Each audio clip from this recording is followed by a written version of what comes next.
The school board work session begins in 2 minutes. Please take your seats. Again, the school board work session begins in 2 minutes.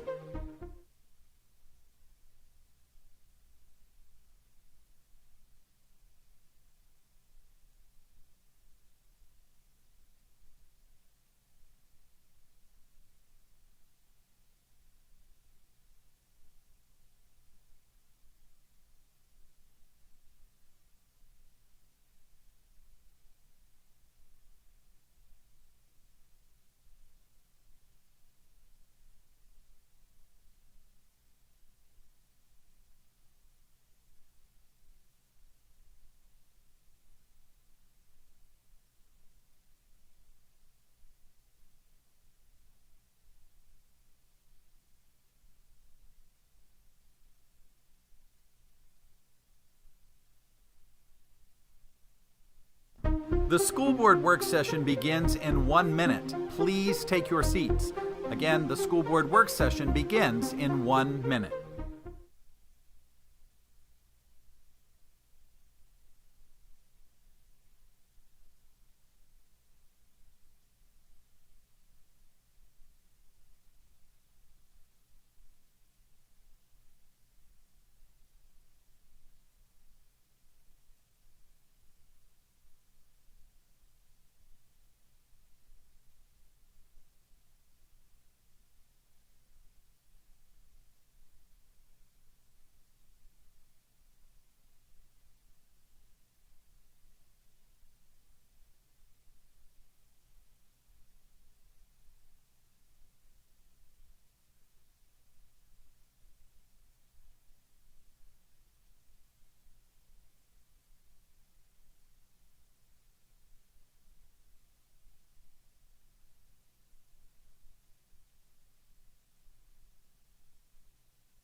Good morning, everyone. I now call the February 6, 2024 Administrative Briefing and Work Session of the Marion County School Board to order at 9 a.m.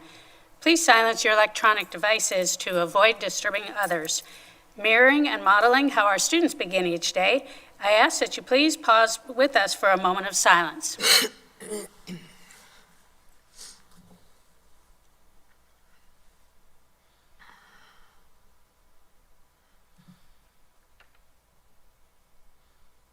Thank you. I'll now read our board commitment statement. We are the Marion County School District Leadership Team. When we come together to work, we are efficient, effective, and productive. Our three most important characteristics are dedicated, transparent, and individually responsible. To work well together, we must demonstrate respect, confront reality, and be accountable. We will always put students first, and we will leave a legacy of success. I will now ask the school board attorney to explain the rules for this public work session. Good morning, Attorney Powers. Good morning, Chair Thrower. This work session is a public meeting as defined in Florida's Sunshine Law. The board is dedicated to full transparency in its meetings and its work. In compliance with the Sunshine Law, the board has adopted uniform meeting procedures, including the right for citizens to participate. The board will now allow public comment regarding any work session item listed on today's agenda at the appropriate time. Speakers must fill out a request form located in the lobby and hand it to the board clerk. After the board and superintendent have completed their discussion on a particular agenda item, the board clerk will call the speaker's name in the order received. Each speaker will have 3 minutes. As required by the Sunshine Law, the board must maintain orderly conduct and proper decorum throughout this meeting. Speakers may criticize subject matter and decisions in a respectful manner, but not people. Finally, speakers must be very careful not to violate the privacy rights of others, especially students and their family members, by mentioning their names or other identifying information. Thank you for your attention to these important rules. Chair Thrower. Thank you, Attorney Powers. Good morning, Ms. Martinez. Would you please provide the proof of publication for today's meeting? The notice for the February 6, 2024 work session was published in the Ocala Gazette on January 26, 2024. Proof of publication has been attached to board docs under proof of publication. Thank you, Ms. Martinez. Good morning, Dr. Gullett. We will now begin the work session with your briefing. Good morning, Madam Chair, members of the board. Great to see you all this morning. I actually have several, and I'll be as quick as I can, because I know we have a full agenda. So first one I want to start with as a briefing and a reminder and a thank you to our Public Education Foundation. We had a beautiful celebration of our Golden Apple teachers this past Saturday night, and congratulations to Jennifer Brown from Forest High School. And so we are really proud of all of our teachers and all the great work that they're doing. I also want to do a shout out to the amazing students who performed. Our middle school and high school students did a fantastic job, unstoppable. Really appreciate that. It is also National School Counseling Week, and so I want to thank all of our counselors out there at all levels, elementary, middle, and high school, and our Central Place staff for supporting students and spending the time meeting with them, making sure they get properly scheduled and have access to the courses that they need to be successful. And so I want to thank them for all of their wraparound services and support they provide every day in our schools.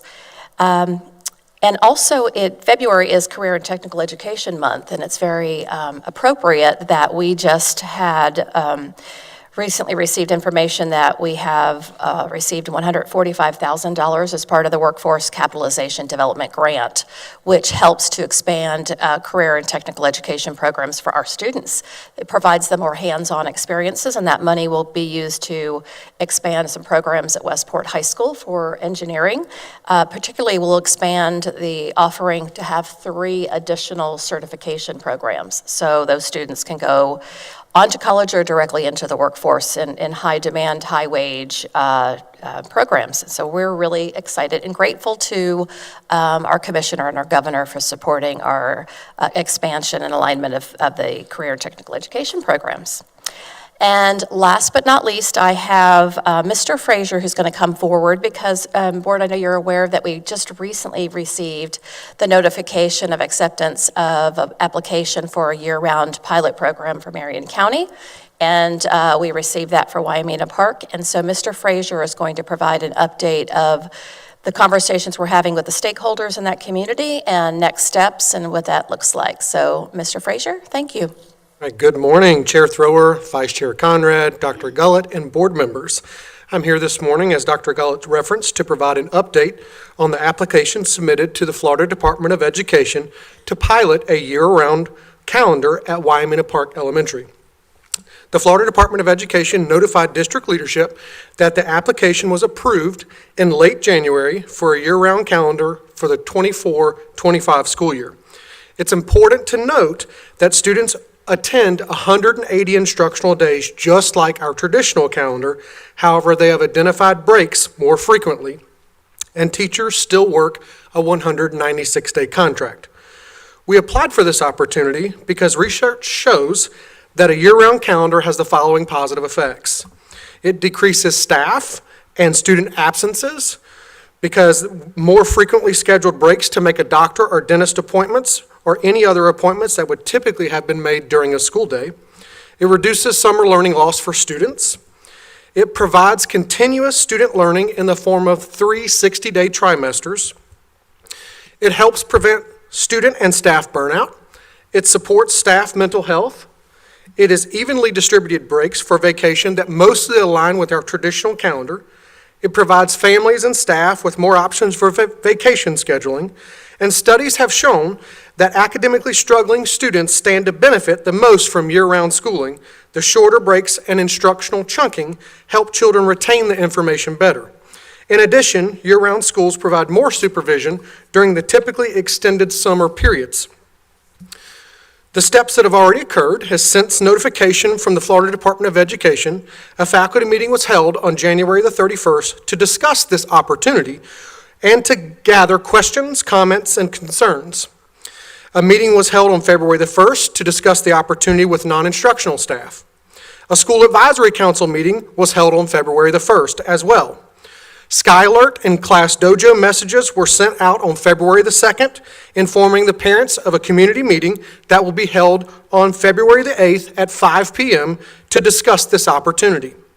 A draft year-round instructional calendar has been developed and is being vetted through multiple district departments currently. District administration will meet on February the 8th with multiple departments to work through identified challenges, and a community survey will be sent out on the week of February the 12th to gather additional feedback from the community on the draft calendar and any other challenges they may experience. We do anticipate that child care will be challenging for some families with non-traditional breaks. We are currently troubleshooting this issue with Marion County after-school programs to look at how we can explore offering academic camp options and working with federal grants and programs to identify potential grant opportunities to help with this challenge.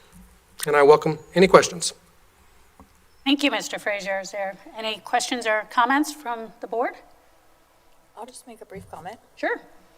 I think it's great. I think it's a great opportunity for the families, for the community. Year-round school is unique, but it really does work. I grew up in Orange County, and I was a part of a year-round school for a couple years, and I think it takes some getting used to, and as the community has conversations, I'm sure we'll be able to meet whatever needs come forth. But there was a breakout session, I think a lot of us went to at FSBA about this in Charlotte County, where former Deputy Superintendent, Mr. Vianello is superintendent now, and they are doing it there. It's kind of a modified year-round school. It looks a little bit different than the traditional calendar, but I do think that what it will do is provide that community more stability in educational services, and we're going to be able to meet the students where they are and support the family and the community. So I'm very excited about it. So I was actually able to connect up with that principal and the assistant principal that gave that presentation at FSBA, and they are going to be zooming in to our community meeting to share their perspectives as what their challenges have been and what all the positive effects have been as well. Awesome. Really good idea. Yes. If I may, Mr. Frazier, I think they've been doing it for 20 years? It's been a very long It's time. been a really long The time, so principal was not there when it was first established, and she's been there for many years. And they did speak to some of the challenges that have come with reduction in funding and how they've continued to meet the needs of the students in those off periods that are unique and different from the rest of the district. But I believe in the creativity and abilities of our staff, and I'm sure that we're going to be able to come up with a plan that's going to support the students and the families. But what I took away from that session was that they overwhelmingly loved year-round school in their community. And I remember multiple of us came back and said, this is something that would be amazing for some of our communities in Marion County. So, again, I'm excited. Great. Thank you, Board Member James. Did you have something? Just very quick. I too am very excited about the potential of starting year-round school, but I did want to highlight the fact, just because we attempted year-round school many years ago, that this is a single track Yes. program, because I was sharing with Dr. Gullett, back in the day, teachers packed up at the end of their 9 weeks all of their things for another teacher to come into their room. So I just want to make sure that our staff understands that we're talking about a single track year-round school, because it'll make it a lot easier, in my opinion. And if I may, Vice Chair Conrad, I'm really glad you brought that up, because the application and the acceptance allows for the districts to decide if it's multi-track or single, and we have no desire to look at the multi-track. So in case anyone's out there and they pick up that maybe perhaps another district might choose that, we're choosing single, and I agree. Thank you. Great example of the importance of knowing your history. Madam Chair, Yes, go ahead. just two things. And I don't know if I heard Mr. Frazier say it or not. This is a pilot this year, correct? Correct. Well, Because I think that, what is it? For 5? It's for 5 years, correct. Okay, I just want to make sure that the community hears that. So, and the other people hear it. The other piece of this is, and I like this idea, to be honest with you. The other piece of what I want to make sure is that we're going to have this community meeting, that we do everything that we can to make sure that everyone knows about this, so that it's not just a select group of people saying that they got the message. I want to make sure that we are doing whatever we can that every family that's at that school has been notified of this community meeting so that their input can come forward, as well as getting the surveys. I think I shared that with you guys already. Yeah. Thank you, Board Member Cummings. Will this community meeting be broadcast on our YouTube channel or anything like that, so community members that can't participate in person, they can watch from home, or at least have it recorded and then the school can send it out, something like that?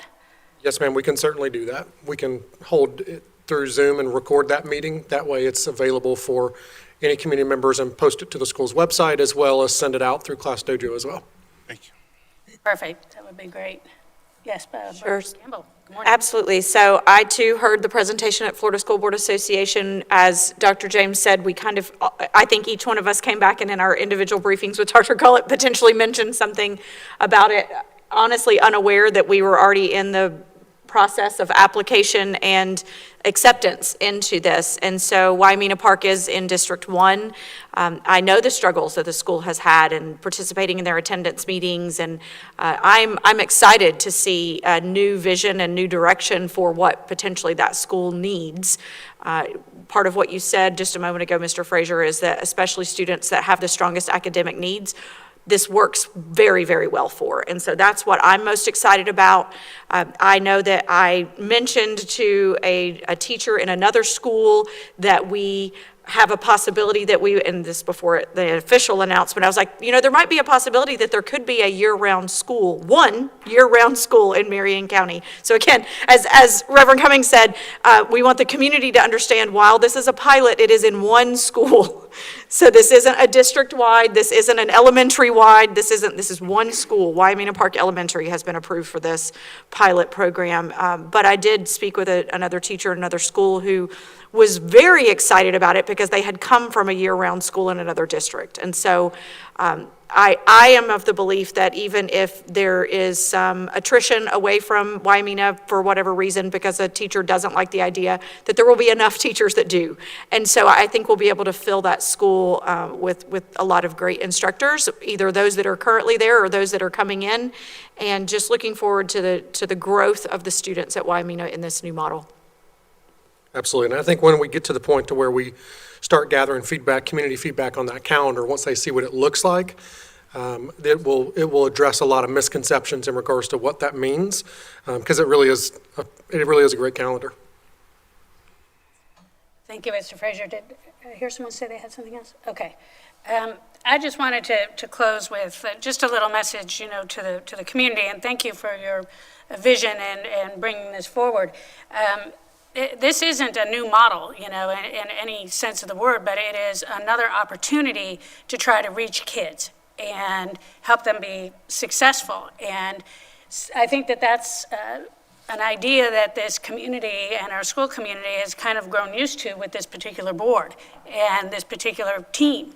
We are willing to look at any and all opportunities that have great potential to help kids. And I love the way this is targeted. I love the fact that it is a 5-year, right? This goes on for 5 years. So it's not just, we tried it for 1 year and it didn't work.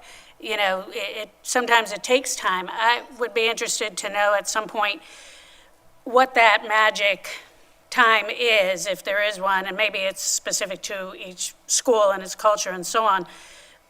I would like to know, when do schools that are using this model typically see positive results, typically see that trend accelerating? That would be something I'd love to know. Just to know when I can start looking forward to it. So thank you very much for your presentation. If there's no more questions or comments from the board, Dr. Gullett? Oh, nothing additional, thank you. Thank you. Thank you. Okay. Anything else for your briefing? Nothing for my briefing. We're ready to move forward. Thank you. Okay, great. Well, I think it's time to go ahead and introduce the first topic on today's agenda. Perfect, thank you. So I'm pleased to bring forward Ms. Morant, who is going to provide to you recommendation from us for the school staffing ratios. And again, as a reminder, these are the ratios set aside for schools for the positions that we provide. Thank you. Thank you, Dr. Gullett. Good morning. Good morning. Thank you, and good morning, Dr. Gullett, and good morning, Chair Thor and members of the board. I'm excited to share the draft of our school-level staffing ratios for the 24-25 school year. You will see on page 2 of the packet the members that served on the committee. It included representation from Human Resources, the union, a principal from elementary, middle, and high school, and other leaders across the district. Pages 3 and 4 shares information about the Budget Authority, the Florida Education Finance Program, or FEFP, student enrollment projections and adjustment periods, and also guidelines for additional or changes in allocation, all of which dictates and guides how the individual school staffing plans are created and then updated. On page 5, you will see the staffing guidelines for ESC as recommended by the ESC department. The greatest change is changing the ratio allocation from per 9 students to a band of 8 to 12 students, and also an increase to 1 teacher and 2 paraprofessionals versus 1 teacher and 1 paraprofessional. An important note is the highlighted sentence at the bottom, which includes the consideration of the needs of the students based on their IEP. And I'll pause here to see if there are any questions or comments before we go into the individual school ratios. Thank you. Board? Just briefly, in my briefing, I had 2 questions that obviously haven't been changed because this was uploaded after the briefings. My first question was, is there a lower edge threshold for the 1 teacher, 2 paras? So if a unit only has 5 students enrolled, do they still get 1 teacher, 2 paras? So Ms. Anna Williams-Jones, she is here and prepared to answer the questions that you had during the briefing. Wonderful. Thank you.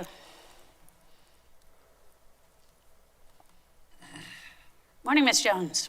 Good morning, Dr. Gullett. Good morning, Board.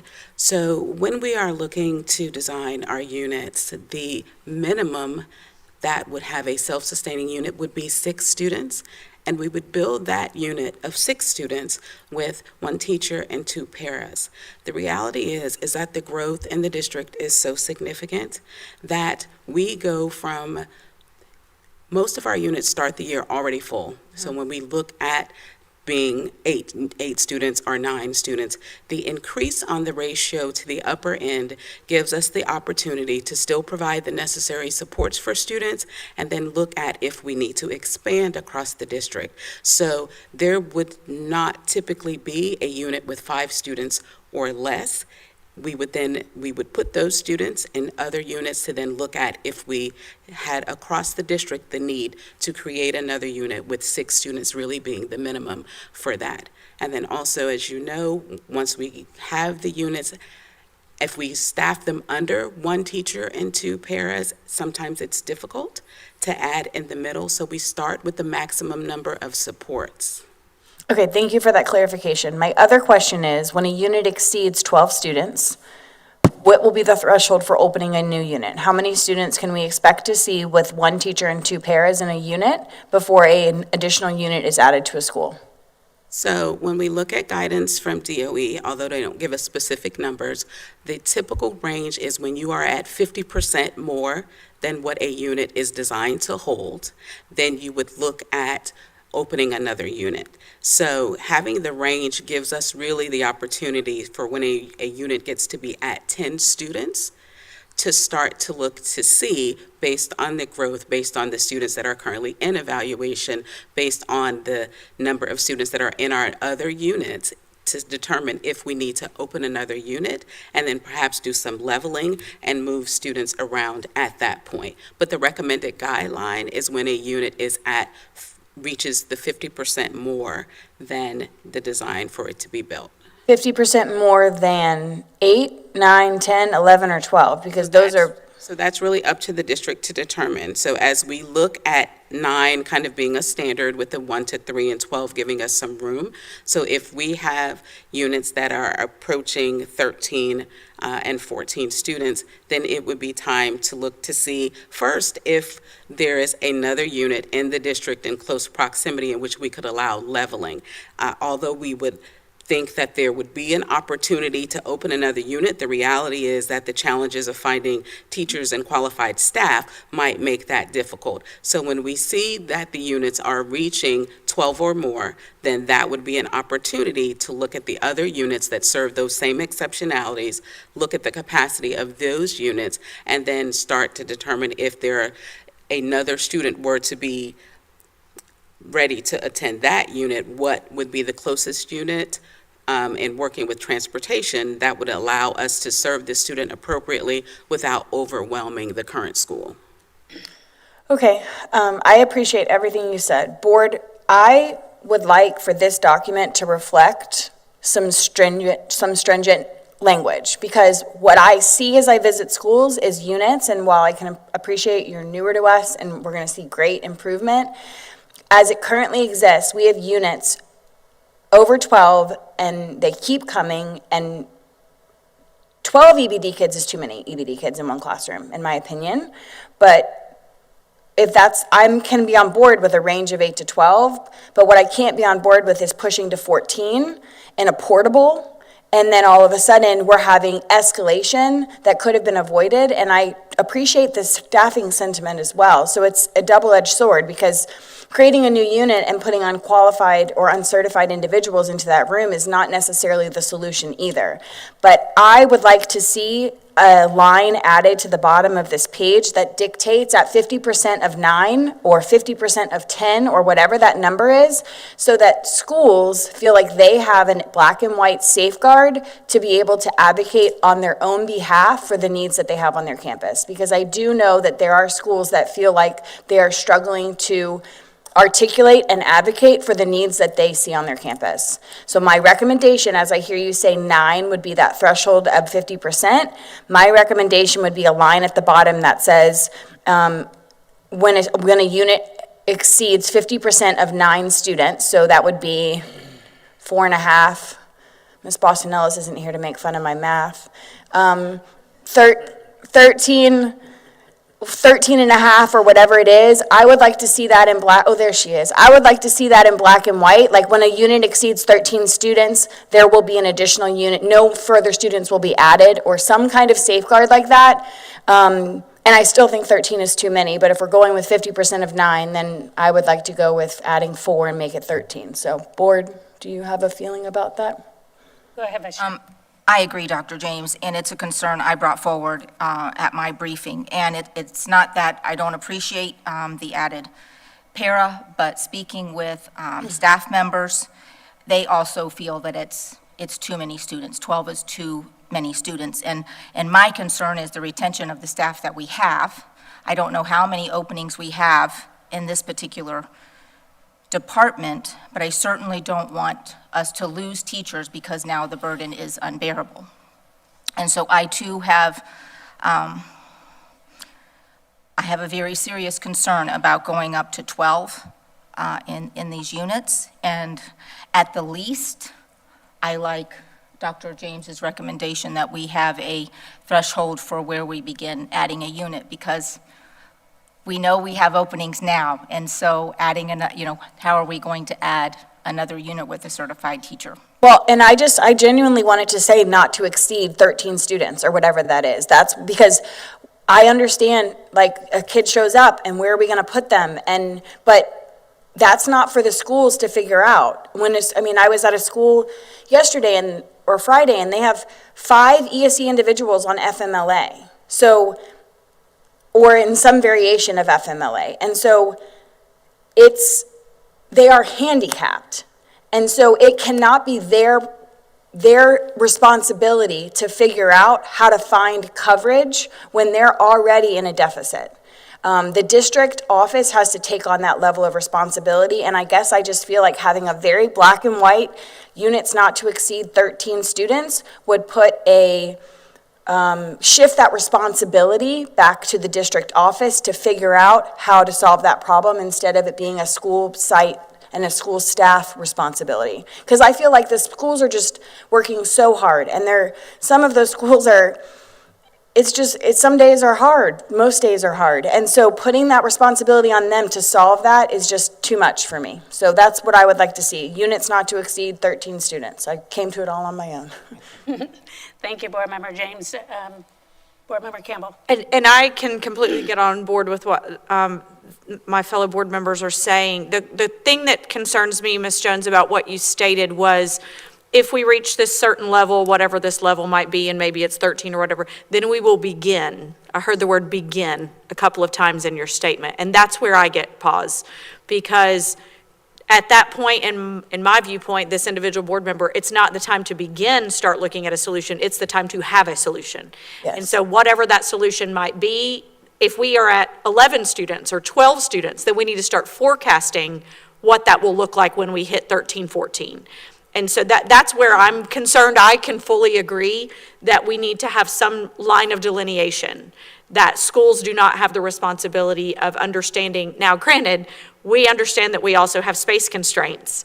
And just because we add a unit, we may not have a portable or a classroom or a location to put, and so I understand that as well. So it is a tricky situation depending on our school and our locations.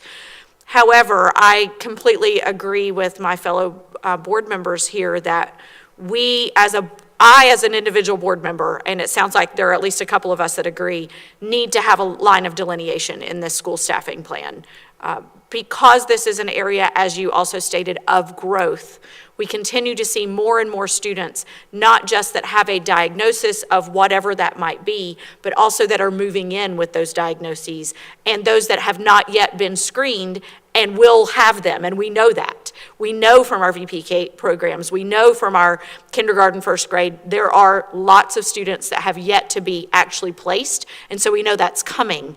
And so just to be on the safe side and moving forward, I completely agree with a line of delineation. Thank you, Board Member Campbell. Board Member Cummings, anything? In agreement as well. Okay, thank you.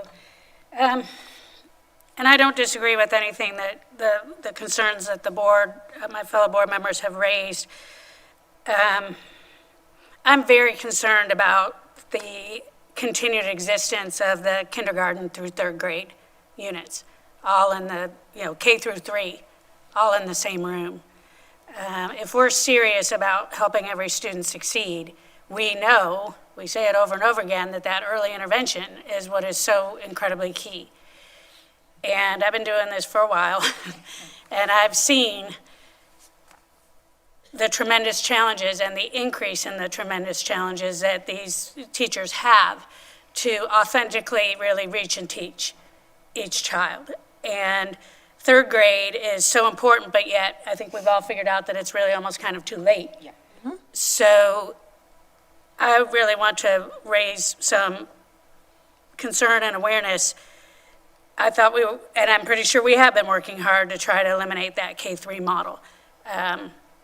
In the past, it was K-5, and that was even worse. So, K-1 maybe, but K-1, 2, 3, something like that. The other thing I'm keeping in my mind is that it's not numbers that drive placement, it's needs.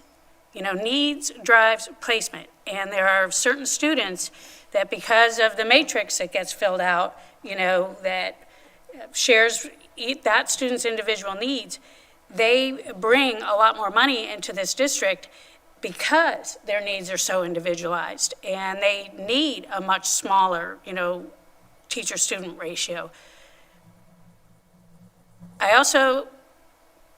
It's sad how difficult it is to recruit and retain teachers and staff and behavior techs and behavior specialists to serve these kids.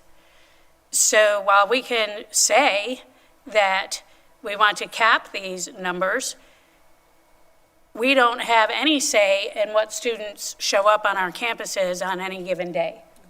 And they have to be served. I think we might have 10 days, to settle the placement, but we have to enroll them that day and put them somewhere. So if our special needs area was easy to solve, we would have solved it a long time ago. I think that There has to be more voice from our schools, more authentic voice. There is still consternation about asking for help and acknowledging the reality of their day-to-day situation. A classroom full of students with severe emotional and behavioral disabilities, I would challenge anyone to go in there with 11 kids even, and authentically help each of those students succeed on a daily basis. So globally, I wanted to acknowledge your challenge, and specifically, I wanted to concur with the rest of my board members that as tight as we can make this, as supportive as we can make this, while still acknowledging the law, that we don't get to turn away anybody. That's where I am with this. So does everyone have consensus that maybe units not to exceed or self-contained, we'd have to delineate it because it's essentially up to EBD. It's the first quarter or first third of the page, but units not to exceed, put an asterisk on each of the units and then an asterisk to say units not to exceed 13 students? Is that too much?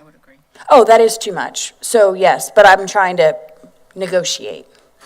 The other thing I didn't see on here was our therapeutic units for behavior, and I think traditionally they've been quote-unquote capped at 6 with a teacher and 2 paras, and I didn't really see that delineated out on this page.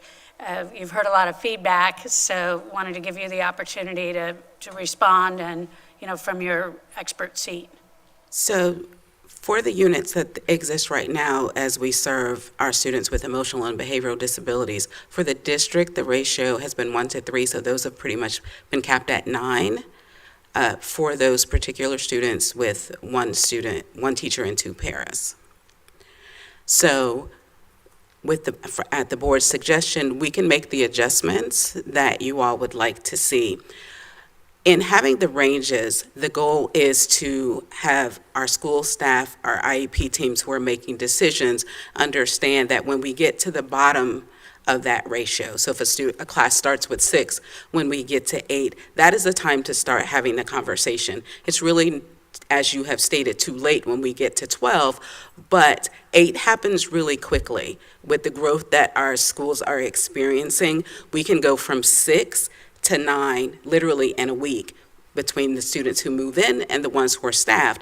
And in thinking about our specialized units, they don't exist at every school. So we are talking about small pockets of support throughout the district. So when we add students to them, or students come to us with need, those numbers grow really quickly.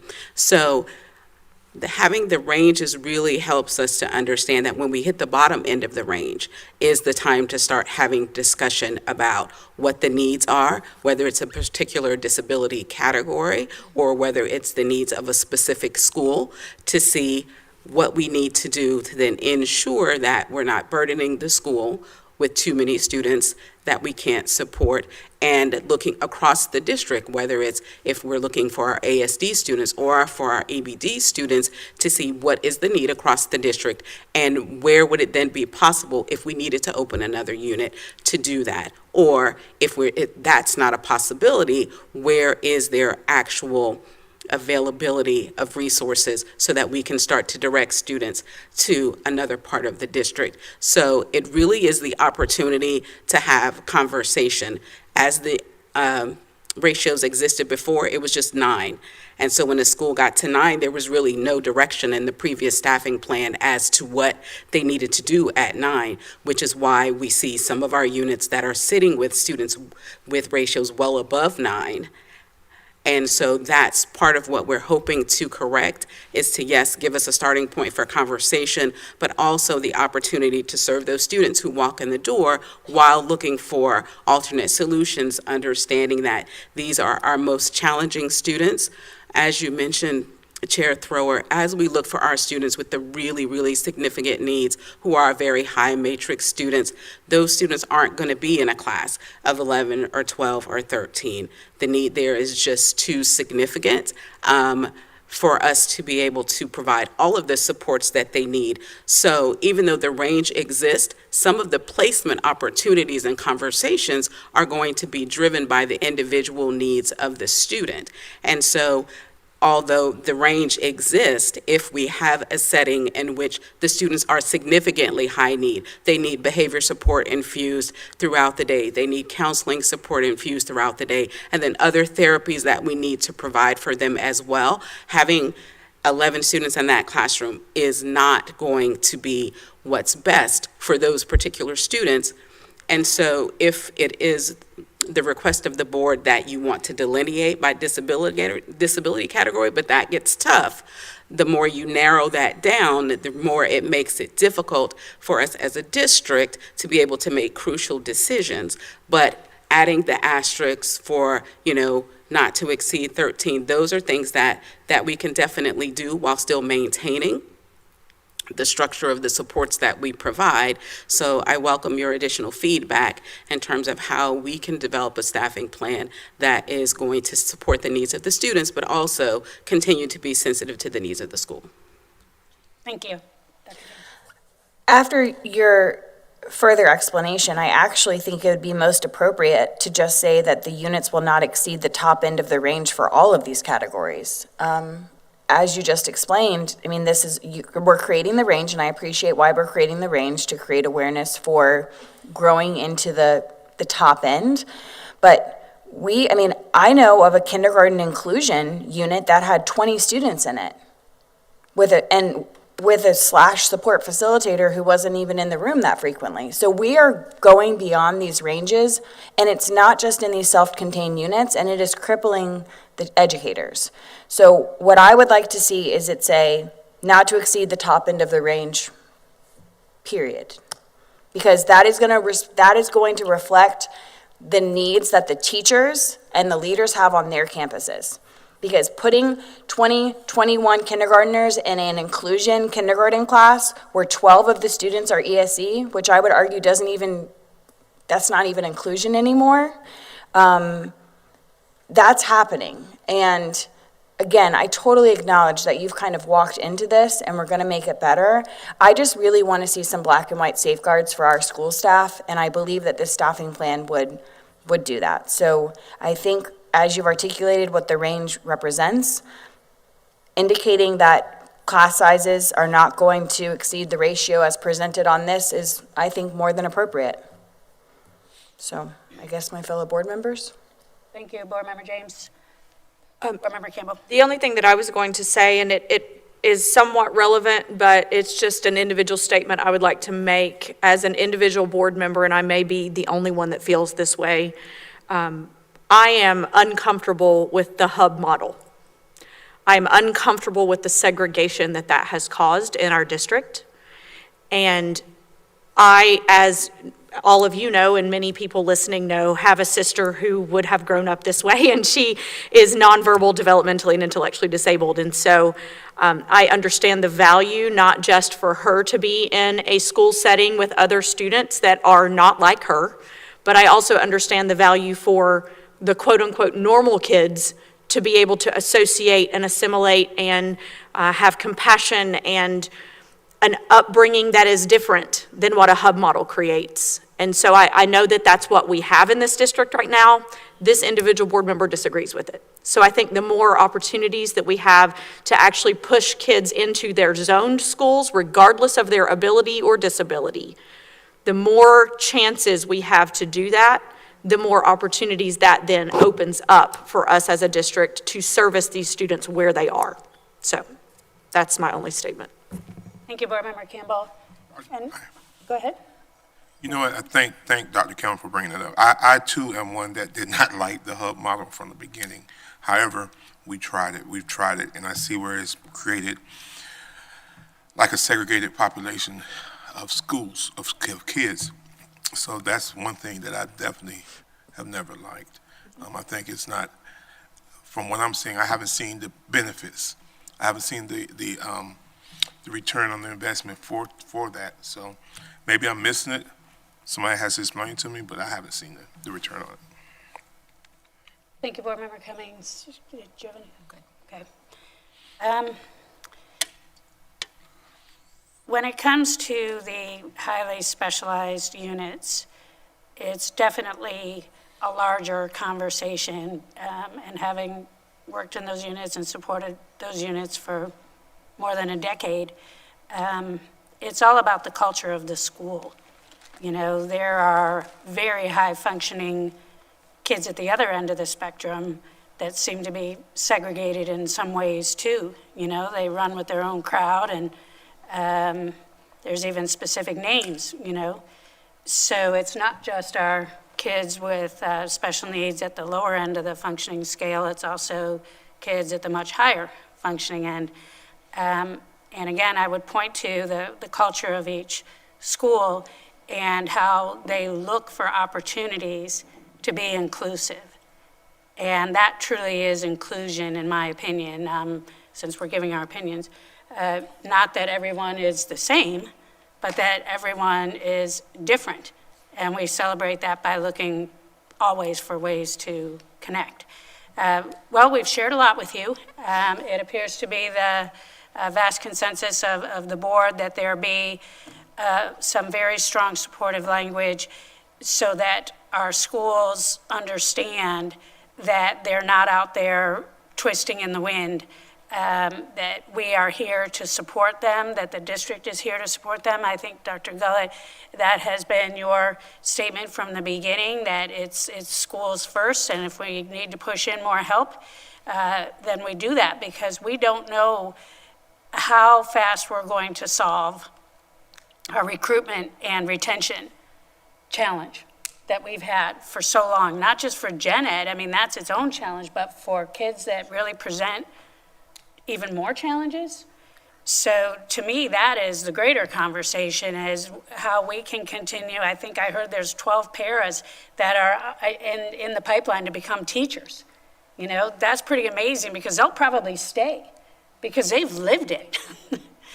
So on top of just, you know, the numbers and the ratios, I would ask that we continue to really look at that innovation and making sure that our district is continuing to be known out there for all of the great things that we're doing, including how we recruit and support people that are willing, you know, to jump in and put their hearts with the most challenging kids in our society.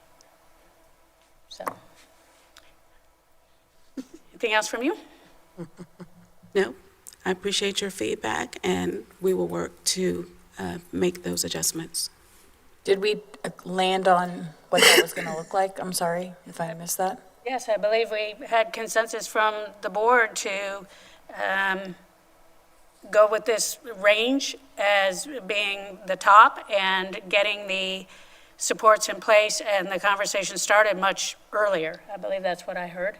Okay, so then we're in agreement that the range, the top end of the range, units are not to exceed the top end of the range? Okay, I didn't see that we had all agreed to that particular line, so, okay, sorry, thank you. Yes, Thank you. thank you.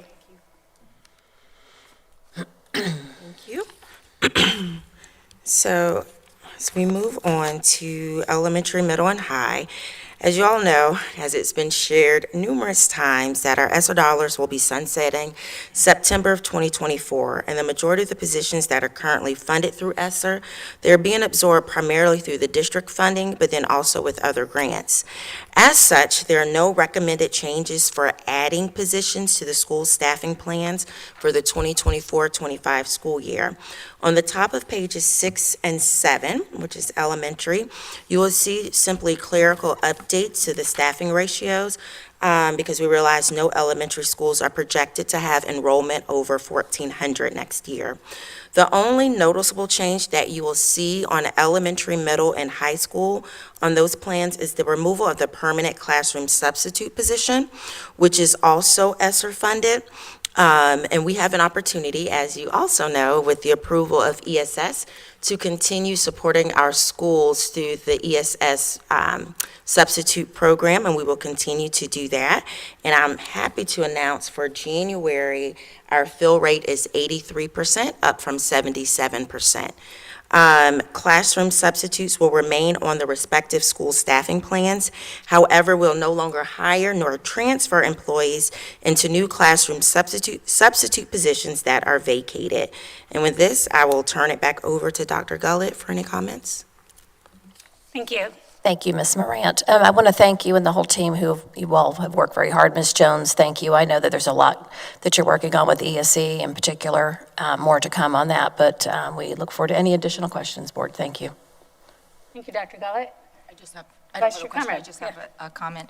And I shared this with you as a concern I had when we had our briefing, and I just want to say it publicly.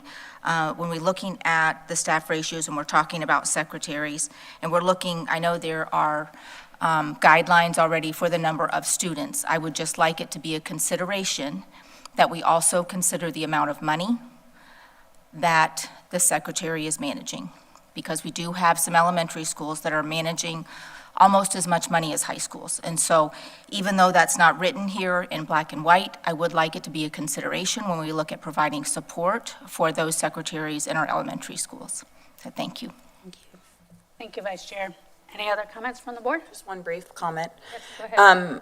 I shared this concern, and I just want to say it publicly. I believe that there are going to be pockets of our district that will not be able to handle not having a classroom substitute. There are schools that struggle to get pickups because of how far out they are, and I do believe that it will not make financial sense down the road, because this is a long game cut. I mean, realistically, we're not going to see the fruits of this cut for a while, because people are going to probably stay in their job. So, but when the rubber hits the road, I do think that we're going to wind up spending more money paying paras supplements to be teachers to cover classrooms than we would have just spent to have the unit at the school. So I could be wrong, but I do think that there are schools that will struggle and continue to struggle. They got 10 vacancies. They're out in Fort McCoy. People don't want to drive out there to sub when they can sub at Madison Streets, right in town, or NH Jones, or Ward Highlands. And so, again, this is a down the road scenario, but I do just want to say publicly, I'll be looking forward to the math behind if this actually is going to make sense in some of our schools. I think for most of our schools, it won't be an issue. Most of our schools should be able to get subs picked up through the new system. But for the outliers, I think it will be an issue. So that's my only remark. Thank you, Board Member James. Vice Chair Conrad. Question. Have we ever considered approaching that, really what Dr. James said, by the need, by keeping a permanent sub at our most rural schools because of the challenges of getting subs? Have we ever had that conversation? So, and as Dr. James mentioned, she brought it up during her briefing. So ESS has been in place 1 month, and in 1 month, they have been able to increase the fill rate by 6%. So we're very optimistic that they will continue that growth, especially as I've shared and Dr. James shared, it's going to happen through attrition. So those outlier schools, they still have their one permanent sub. And so although the overall fill rate is 83% across the district, there are some schools that are higher and lower. Fort McCoy actually is one. They have 81% fill rate. But then, of course, being transparent, East Marion does have a lower fill rate. They have 37%. They requested 27 in January, and they had 10 filled. So what ESS is doing, because we've asked them to break this down per school, so they are engaging with the schools and attending actual events. So this month, I know they've attended at least 6 events at the schools where they are working on specific schools that have those needs. So we are addressing that, and as it's been mentioned, it is a long game, so we do feel confident that continuing with ESS and as they continue to recruit, they just started on December 4th as far as working with us and starting the recruitment and the transition process, and that we've had data for 1 month. The sub started January 3rd. So the short answer to your question, right now, I don't think that'll be a problem. I think as we continue to work and ESS continues to recruit, that it should help mitigate that. Thank you. You're welcome. Thank you. Statistics are tricky, because Fort McCoy, I think, has 10 vacancies on any day, plus absences. So 81% of them is different than 81% when you have one vacancy and a few teachers absent. And so I appreciate that, yes, they're at 81%, but if you're hemorrhaging because you're short 10 plus adults on the best day, then 81% just looks a little bit different there, so. I understand. So Fort McCoy, they had a request of 183 and of days with people units, and 149 were filled, leaving 34. And specifically excuse me, they're all different ones. That filled 1, 2, 3, 4, 5, 6, 7, 8, 9, 10. So 10 of those were open positions. So what the schools are doing when it is an open position, I'm looking at the report, it does look like they are placing the subs in those vacancies before just teachers' absences. So it'll show us if this is someone who is out half a day. We have some teachers who are on leave of absence. So they are utilizing the subs to fill those vacancies first. But to your point, that is some of the work that ESS will continue to do to target specific schools. Yeah, I mean, where I they think, see I the really greatest hope need. that ESS is the solution, and I really hope that it all works. I just want to continue to have a heightened focus on some of those schools that are more rural and have more vacancies, because I just don't want them to be forgotten about. And, you know, it's easy to think the picture is really pretty in town, and then you have some of the schools with lots of vacancies already and just experiencing unique challenges. So that's my only point with it. Thank you, And I don't disagree, and that's another reason why we wanted to review per school, and we'll continue to do that and be able to share updates as we continue. Thank you. Anything else from the Chair. board? Yes, Board Member Cummings. I just have a question, Ms. Moran. On page 6, when I'm looking at the art and music, why, we know that art and music are both funded through referendum.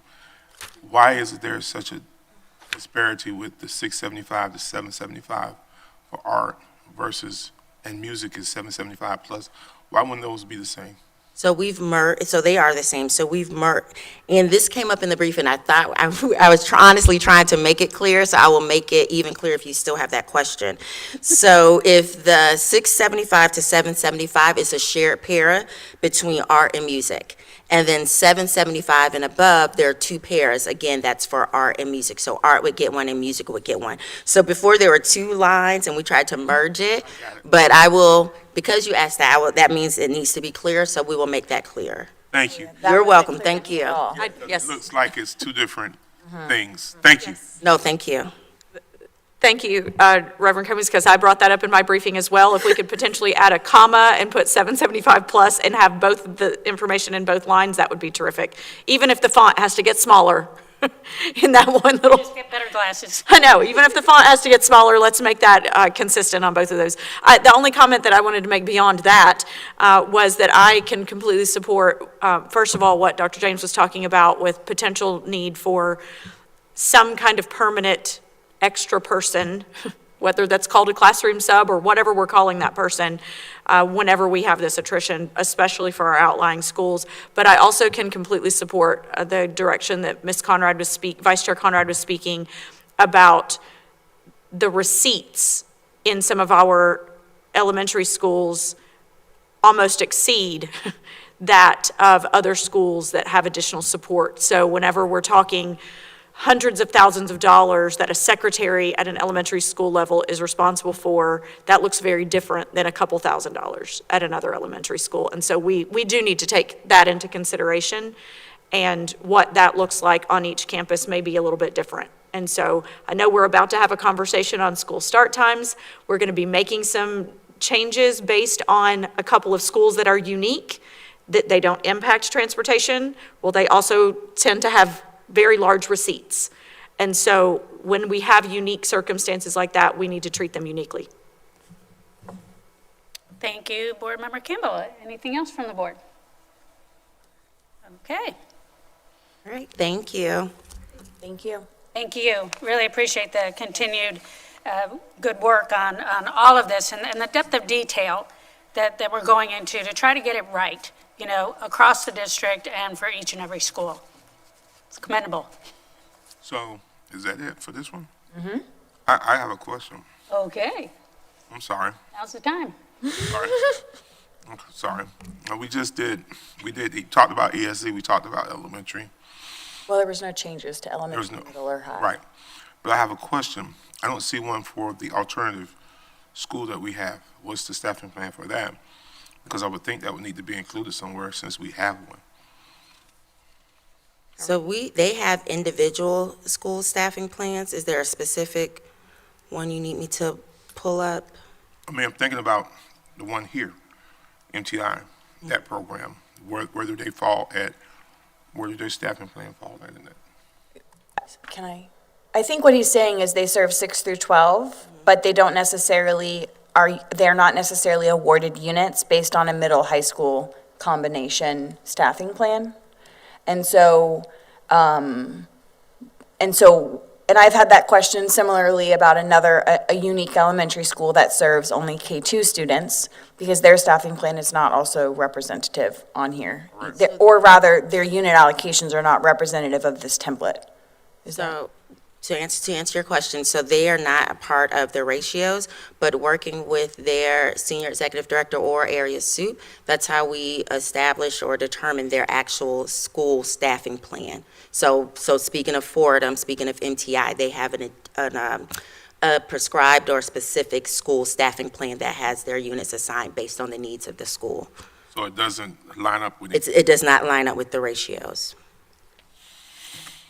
So will we get something on those, or? I can send it out. We are working on the school staffing plans now, and our goal, we received the final projections after the principals had a time to vet those out.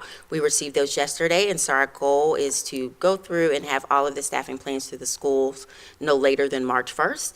And we can certainly share that information with the board as well for those specific schools that aren't a part of the ratios. Thank you. Oh, my pleasure. Dr. Gallett?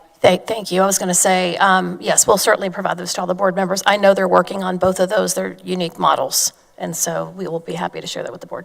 Because those are two unique schools Yes. that we need to definitely consider. And to his point, I would say that in the future, not necessarily for this year, but as we go forward and continue to engage in conversation regarding unique models, I would want to see representative and ratios that are board approved, the templates for unique models. I just feel like, it makes me feel as this individual board member more comfortable knowing what the base is.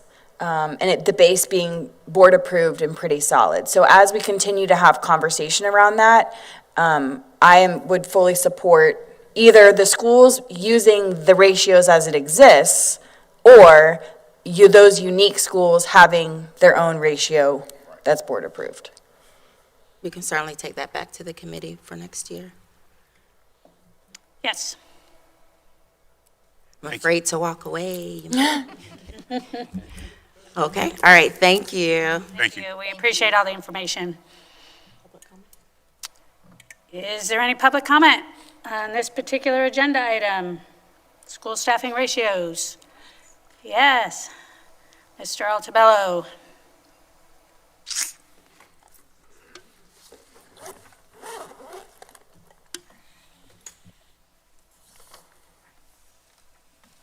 Morning, sir. Morning, Madam Chair, Superintendent, board members.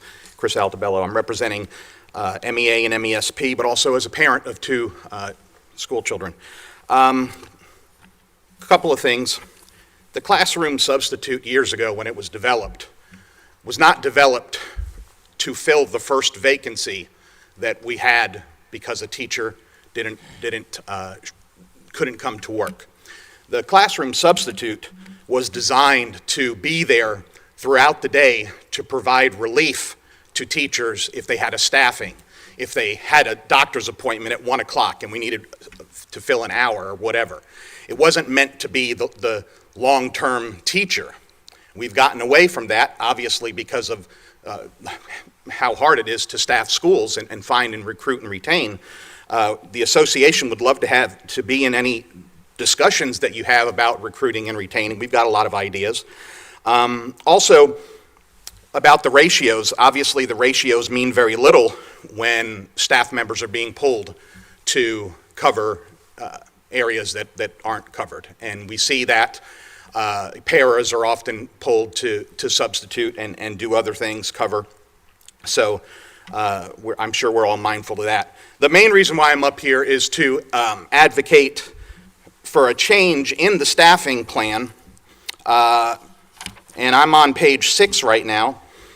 And this involves elementary and middle school with our school counselors. And ironically, I'm up here during Counselor Week. Shout out to my favorite counselor. She knows who she is. But right now, it says here that, and I'm looking at the school counselor, we may exchange school counselors for instructional support for allocations greater than 1. So I reached out to the district, and it's my understanding, correct me if I'm wrong, but if we felt that there was so much testing going on in a school where we needed to fill another testing facilitator, and you had a school that had multiple counselors, that principal could trade a counselor position for a testing facilitator position. And that happens in this plan with elementary and middle. It doesn't happen at the high school. And looking at the elementary and middle school thing, I mean, I think we need to parse out the student service manager from this group of other ones. And this isn't a dig on any of the content area specialists or testing facilitators, magnet facilitators. If we feel the need that we need another magnet facilitator or a testing facilitator, we shouldn't rob Peter to pay Paul, because school counselors, you guys did a wonderful job in reducing the absurd ratios that we had here for many years last year, getting that ratio down. Still not where we think it should be, obviously, but it was a great leap. And now this has the potential to take a back step. So I'd just be mindful of that. Maybe I'm interpreting this wrong. Maybe it's never happened before. But on paper, you've talked about having stuff on paper. On paper, this gives the ability for somebody to say, we can get by with one counselor. And in today's era of mental health and wellness, the premium that the state and districts, yours included, are putting on mental health and wellness, these are the groups of people that are on the front lines dealing with our children during that school day. Yep. So I would ask that we take a look at that and strike that and come up with the policy of, if we need an additional instructional support person and it's validated and it's warranted, then let's get that other person. But let's keep the school counselors there, because their job is way more difficult than it's ever been, just like all of our jobs are. So I just wanted to share that with you. That jumped out, obviously, at me when I read it. So thank you. Thank you, Mr. Altabello. I would ask that Mr. Altabello's go ahead. Yeah. I just want to comment. This particular board member takes the mental health of our students very seriously and understands the challenges that our teachers and staff are facing with our students recovering after being out of school for COVID. If I remember correctly, there was quite a bit of conversation that came forward as we made that decision on the staffing plan. And that decision came forward from staff members because they were having a very difficult time filling the position of guidance counselors at elementary schools. They require more certification than a regular teacher does, but they receive almost the same pay. They get a supplement, so it's difficult to fill that position. And as a board, we decided to allow some flexibility there, so if our principals were unable to fill the seat of a guidance counselor, they could choose a position that would also benefit and assist the staff. So I just wanted to take a minute to provide a point of clarification of how I remember or recall coming to that decision, because we all agree that mental health is first and foremost on our minds as we're trying to move forward as a district. Thank you. Thank you. Dr. James? Thank you for articulating that so well. The other piece I'll add, and Ms. Morant can correct me if I'm wrong, but it cannot be swapped if a person is sitting in the seat. The exchange can only occur if there is a vacancy. So last year, we front-loaded units to the schools, and most, I think, hired counselors. There were some that exchanged for something else. But if a school were to have 2 counselors right now, they couldn't decide to trade one out for something else until there was a vacancy that was created. Is that correct? That is correct. They can trade out the vacancy, and this was, to a point of Ms. Conrad and Dr. James, a request from the board to decrease those bands so we can have more positions on the school campus, and then from the board, there's conversations wanting to give principals the autonomy, one, to fill vacancies, but also some of the comments that was shared that you all wanted them to be able to choose what was right for their school and what their school needed. And I think some of the same comments that we mentioned today, that there are certain schools that they don't necessarily have the same needs as far as extra counseling services that other schools do, but they may need a testing facilitator or a magnet facilitator, which is the comments that we got back with the direction to add in the place where they would be able to exchange for those instructional positions. But to your point, it is only if the position is vacant. Okay, thank you. That's all I have. Thank you, Ms. Moran. Thank you. Anything else from the board? Okay. Thank you. Is there any other public comment? All right, hearing none. Board, are you guys okay? Do you want to take a quick break or keep rolling into the school bell times? 3-minute breaks. Okay. We are going to we'll give it 5. We like to confront reality. So we're going to take a brief recess at 10:09 a.m.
We are back on at 10:19. We are going to make a shift in the agenda. We are going to move up item 6.1, sales tax ballot language. We're going to go ahead and address that now ahead of school bell times, which will be our final agenda item.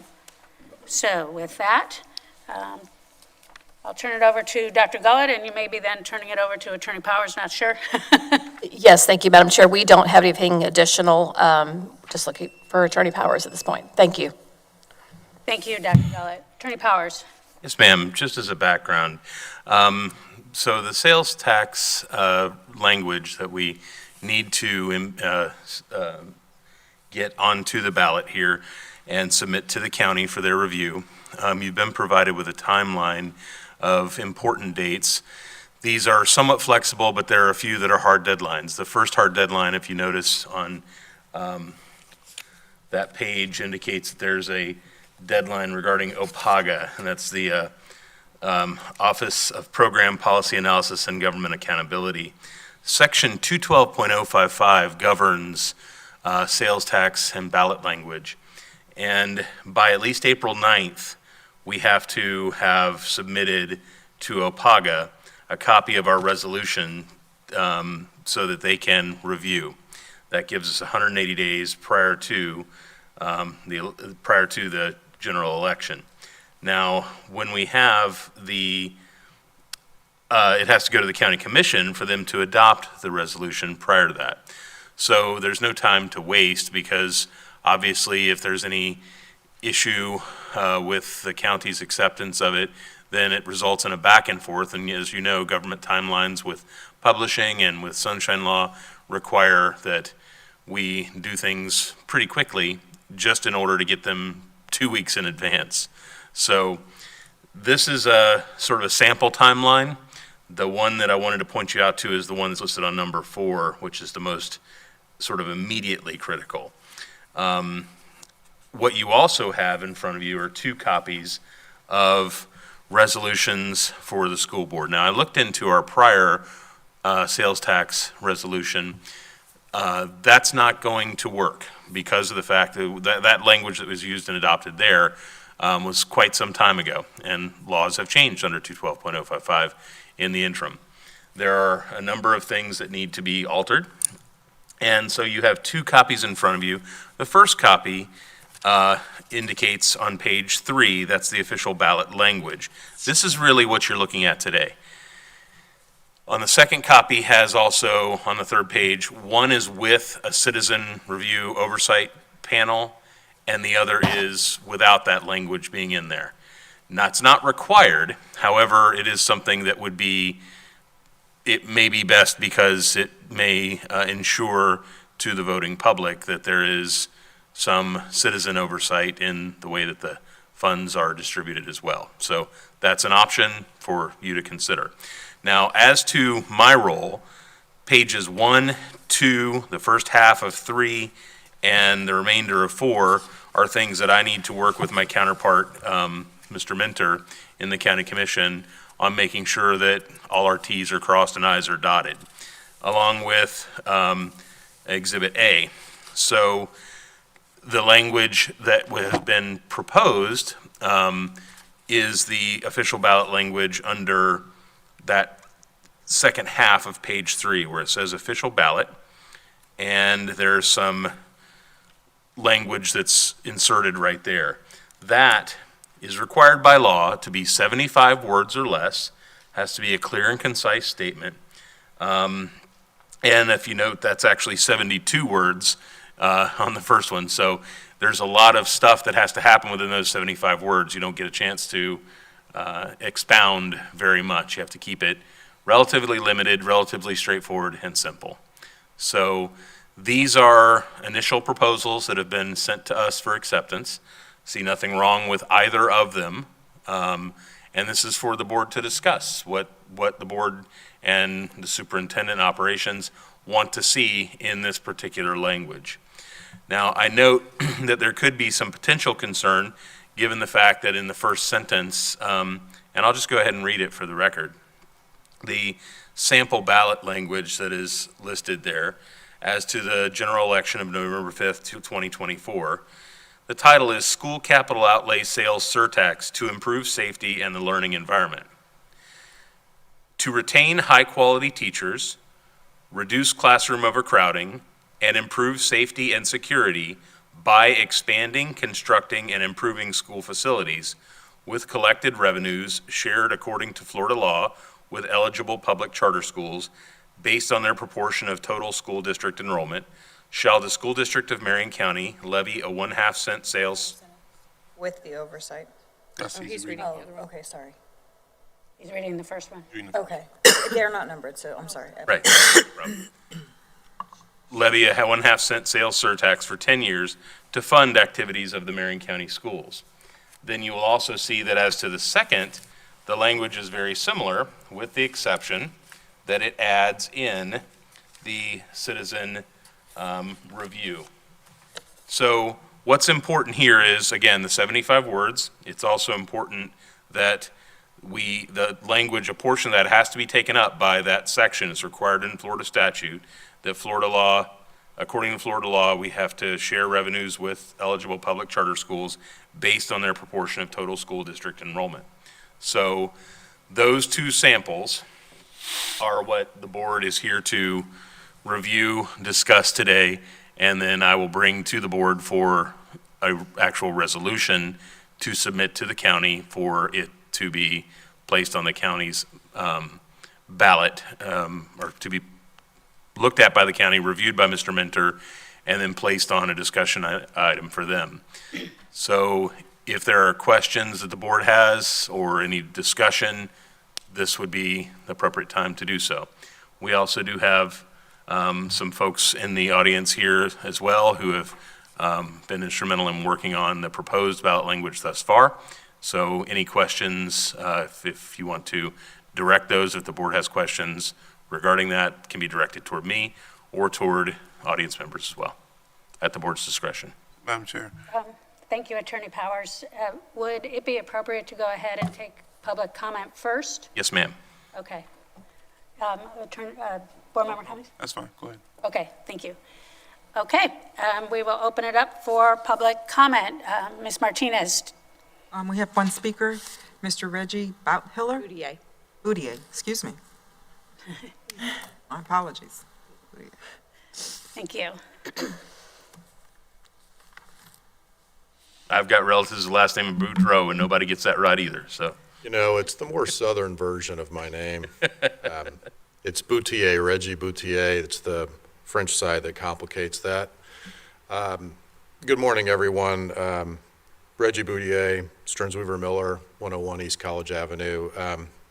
Again, I want to thank you for setting this meeting and prioritizing the half penny for schools.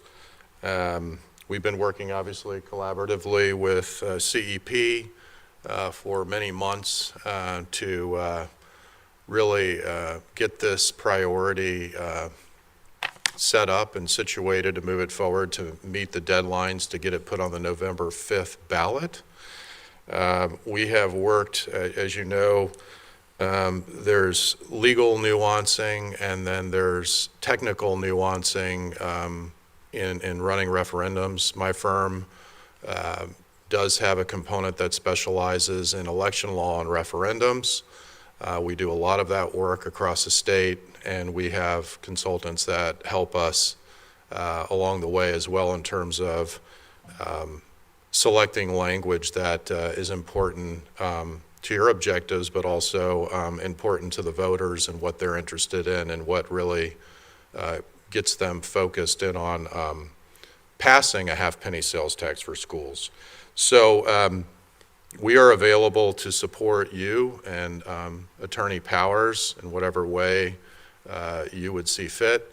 But we have worked with Attorney Powers on providing that support in terms of the ballot language and the resolution, and would be very open to continuing to work with Attorney Powers and Guy Mentor, the county attorney, along the way.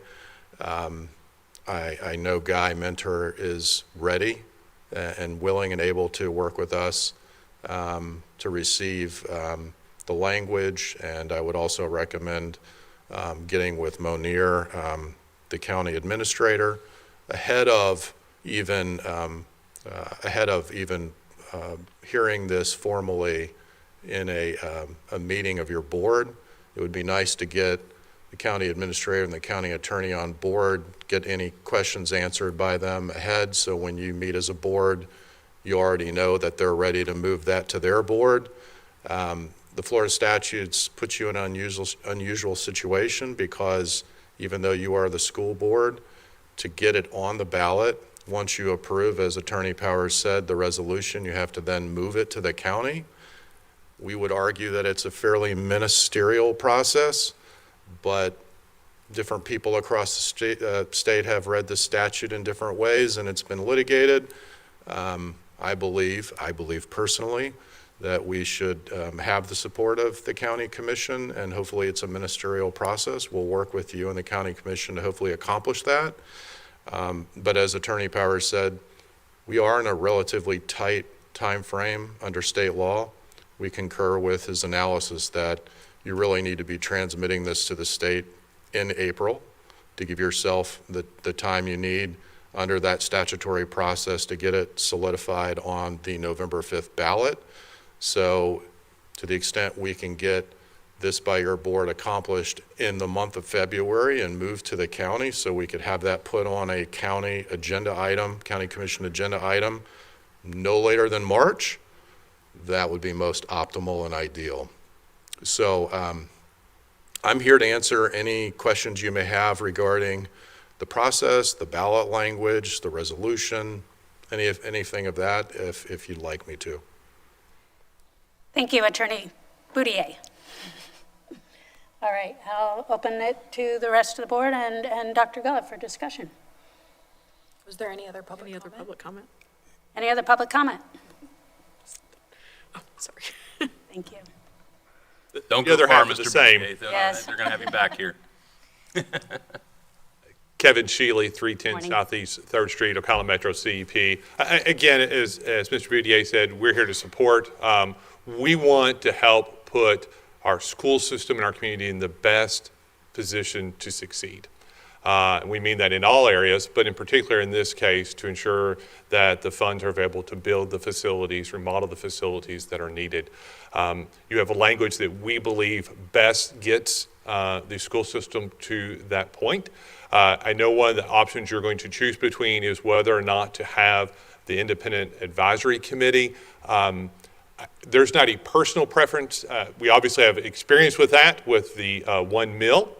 I will also tell you that that is something we view as an elevator. It helps bring up approval, and so we're looking at all the things we can to help ensure that this receives the necessary approvals from our community.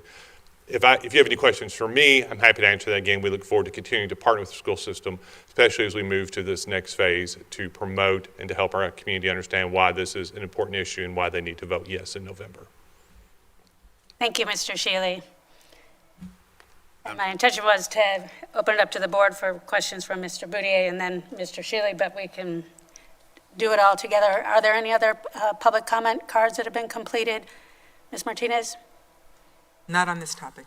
Okay. All right. Go ahead.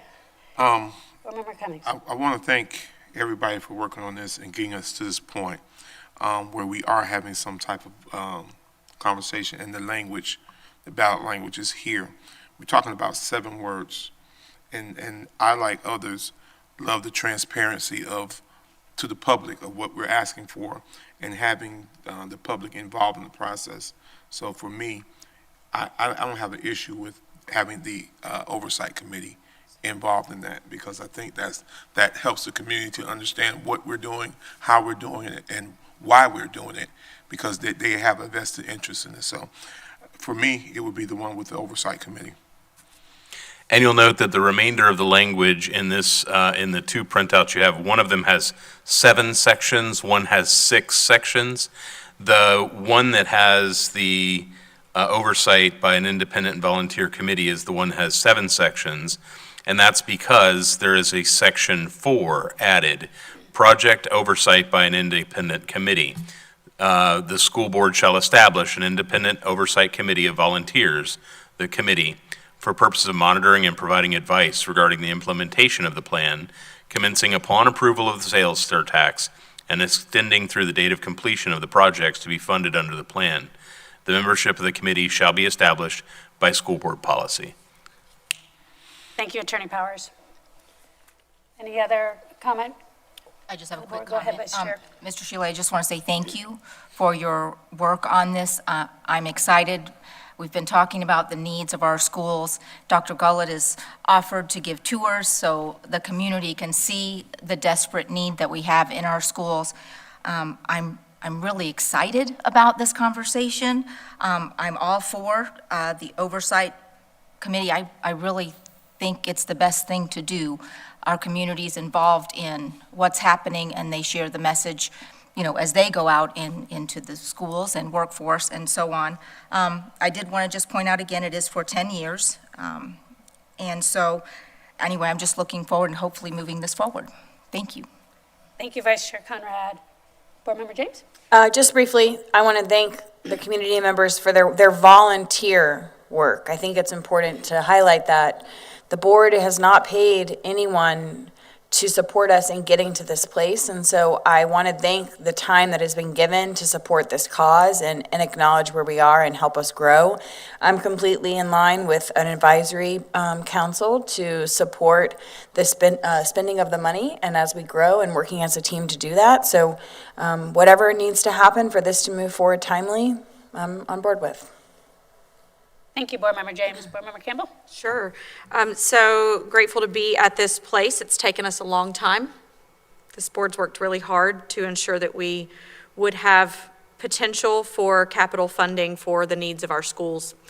And so even ahead of hearing from our public comment, I had my finger ready to go. I was ready to talk, Chair Thrower, about the Oversight and Independent Volunteer Committee that has worked very efficiently and effectively for us with the 1 mil referendum that we have. I think it just adds an extra layer of transparency that this community wants and desires, and that this board member also desires. So that was the language I am in favor of. Thank you. Thank you, Board Member Campbell. Dr. Gullett, did you have anything to add?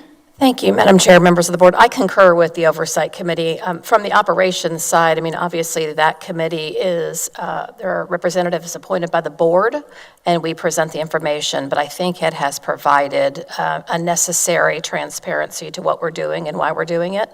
And I think that likewise, that would be the same with the sales tax. I think that's the right thing to do. Thank you, Dr. Gullett. And from my chair, I concur wholeheartedly with the rest of my board members' input, and I wanted to thank Mr. Boudier and Mr. Shealy for their deep and continuing interest in helping our school district succeed.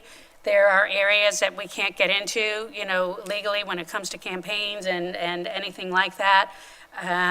So having input from experts in the community is extremely valuable.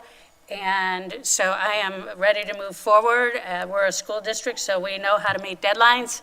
So let's roll. Okay? Thank you very much. Absolutely. Is there anything else for the good of the cause? We had suggested that this be on the board meeting for the 13th. Is that timeline still appropriate? I was just going to ask if Attorney Powers is ready. We have a placeholder for the 13th. Yes, I there's think already a that's place. fine. I can reach out to Mr. Minter today or tomorrow as soon as I get back to the office and see what we can Terrific. make happen between now and then as far as any edits that we might need for you to sort of formalize. So I just want to make sure that we have consensus that the language that I'm going to be submitting is the language that the board feels is appropriate and operations feels is appropriate as to page 3 specifically. Yes, I believe you heard The rest that of the loud and legalese I'll take care of, but as to the important part, what's actually going before the public and being voted on.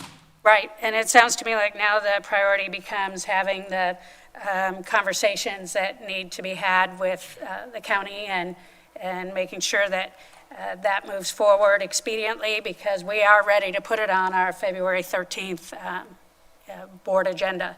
So we'll stay tuned and stay in good contact, yes. So with that being said, as Ms. Martinez publishes the notice, because she'll publish it today for next Tuesday's meeting, the one piece will go in as draft, and if there are any additional updates, I'm certain that you can get with Chair Thrower to Absolutely. add that additional Absolutely. information. Okay, I'm all about removing roadblocks.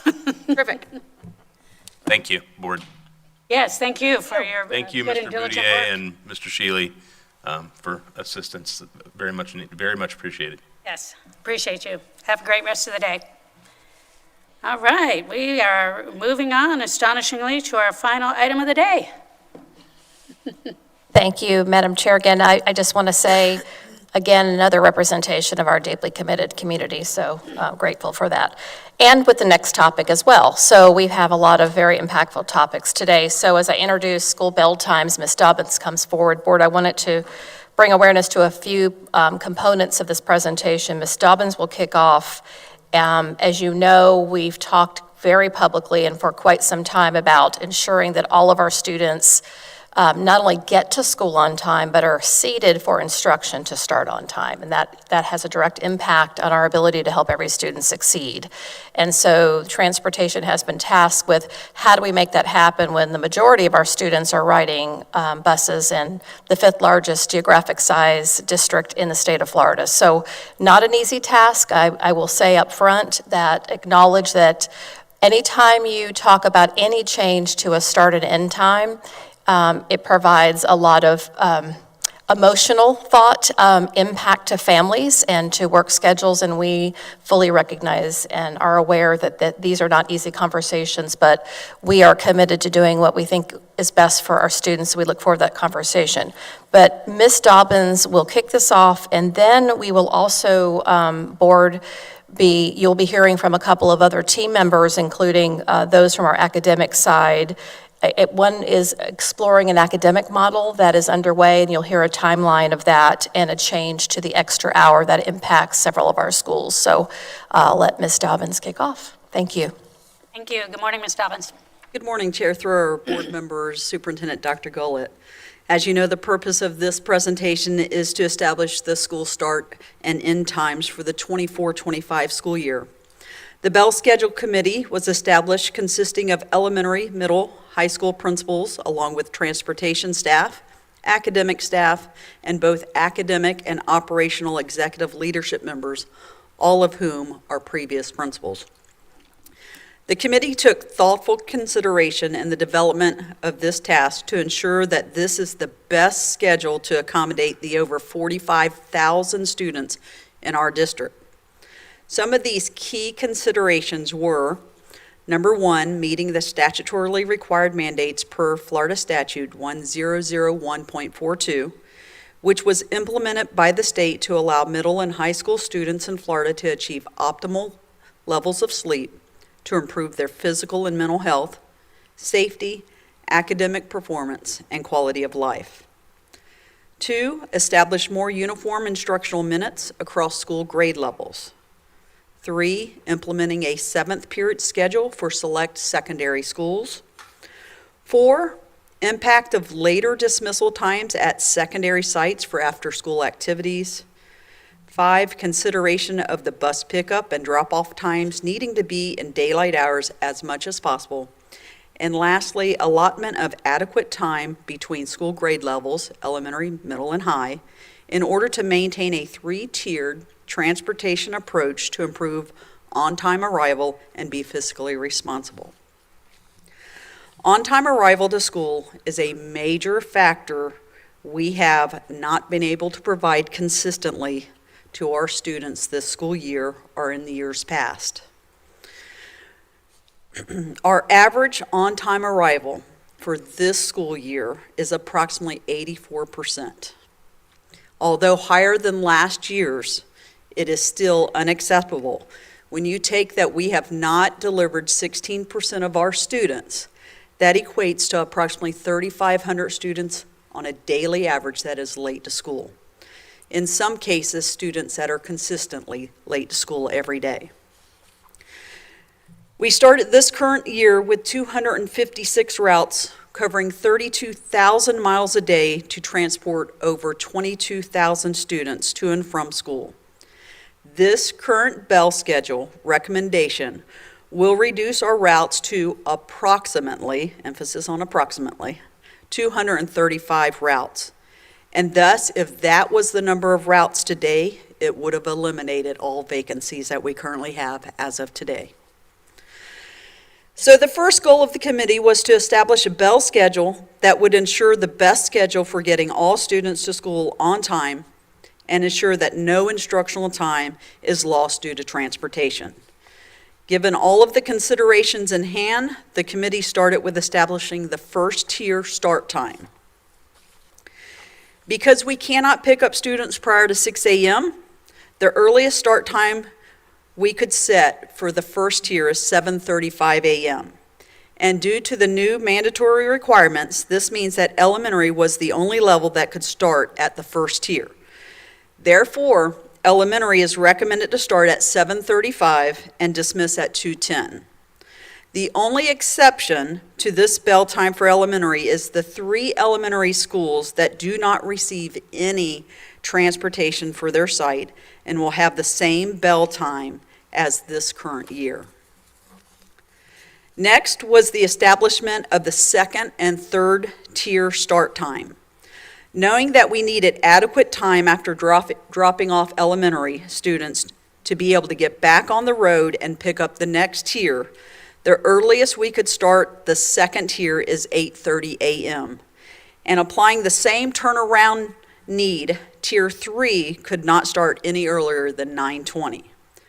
So many discussions were had about whether to start high school at 8:30 or middle school at 8:30. This has been a difficult decision with no favorable outcome for any student starting at 9:20. However, the committee felt like the best choice was to place high school at the second tier for a start time at 8:30 and middle school at the third tier with a start time of 9:20.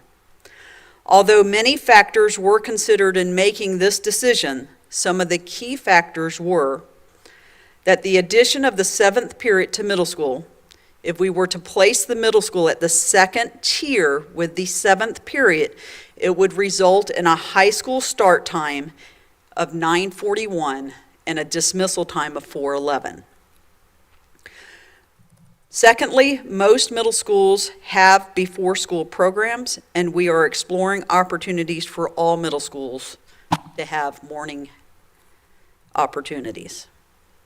Third, high school students have coursework and extracurricular activities that tie into scholarship opportunities, and it also supports students in the workforce with after-hour jobs. Lastly, by placing middle school in the third tier, it only significantly changes 3 schools, since 5 middle schools have currently start times ranging from 9:10 to 9:25 already. The only middle school that has an earlier start time is Fort McCoy School, which is a K-8 school, and it will follow at this time the elementary schedule.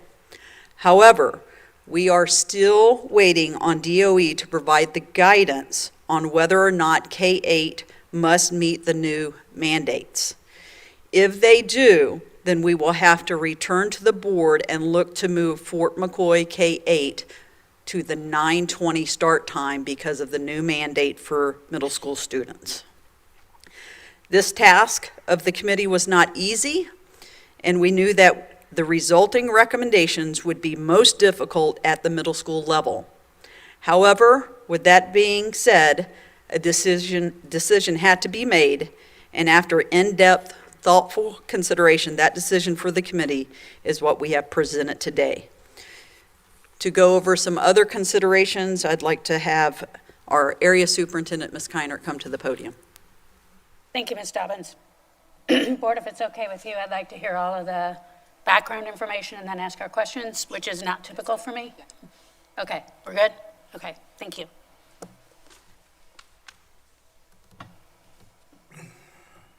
Good morning, Chair Thrower, Superintendent Dr. Gullett, and board members. As you know, we have had 10 schools, elementary schools, in our district that were a part of the extended hour, many for over a decade.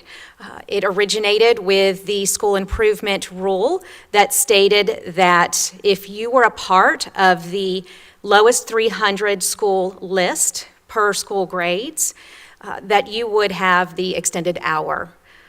That mandate was removed a few years ago from school improvement rule in the state of Florida, and we do not have a current L300 list anymore. They do not do that anymore. However, we kept that model for the last few years and continue to fund that out of our district general fund budget. It is the team's recommendation that based on the return on investment for that additional hour, which the last few years has been an additional 50 minutes at those particular schools, that we will be removing that additional 50 minutes as we continue into the school year of 24-25. And that's reflected in those proposed bell time, start and stop time changes as well. In addition, the team and I are working with 8th Street and Osceola Middle School staff and school community as we explore the opportunity of the possibility of 8th Street and Osceola Middle School to become a unified K-8 school for the 2024-25 school year. A closer-knit community is formed within a K-8 school because there are stronger teacher-student relationships that would develop over an extended period of time. As 5th grade students transition to 6th grade, a K-8 school would offer a smoother transition for the learners as they would have had multiple interactions and experiences with the middle school class schedule. We have created a timeline that allows us to gather and gain stakeholder input as we continue to explore this K-8 opportunity. Yesterday afternoon, Ms. Riedel and I met with the staff at Osceola Middle School as well as 8th Street Elementary to share with them the information on the opportunity to combine 8th Street and Osceola Middle into one K-8 school and to share the timeline. We have worked together with our public relations team to create a survey that will be sent to the staff at both schools this week in order to gain their valuable feedback. The principals at each school send out a scripted Skylert message to parents of 8th Street and Osceola families last night, inviting them to an upcoming School Advisory Council meeting, which will be held on Thursday, February 15th at 6 p.m. in the Osceola Auditorium, where we will provide information on the opportunity to combine the schools into one K-8 school.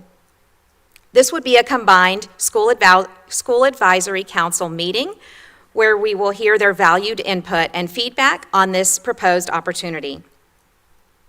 On February 16th, a survey link will be sent out to 8th Street and Osceola families to collect their valuable input.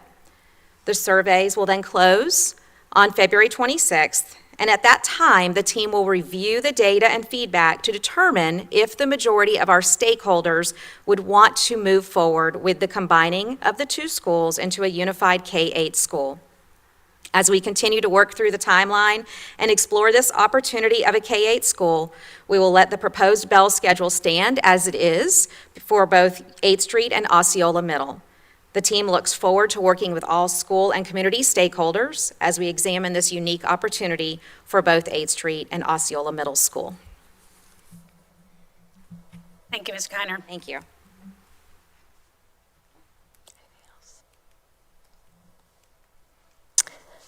Ms. Dobbins, do you have anything else? Thank you, Ms. Kynard.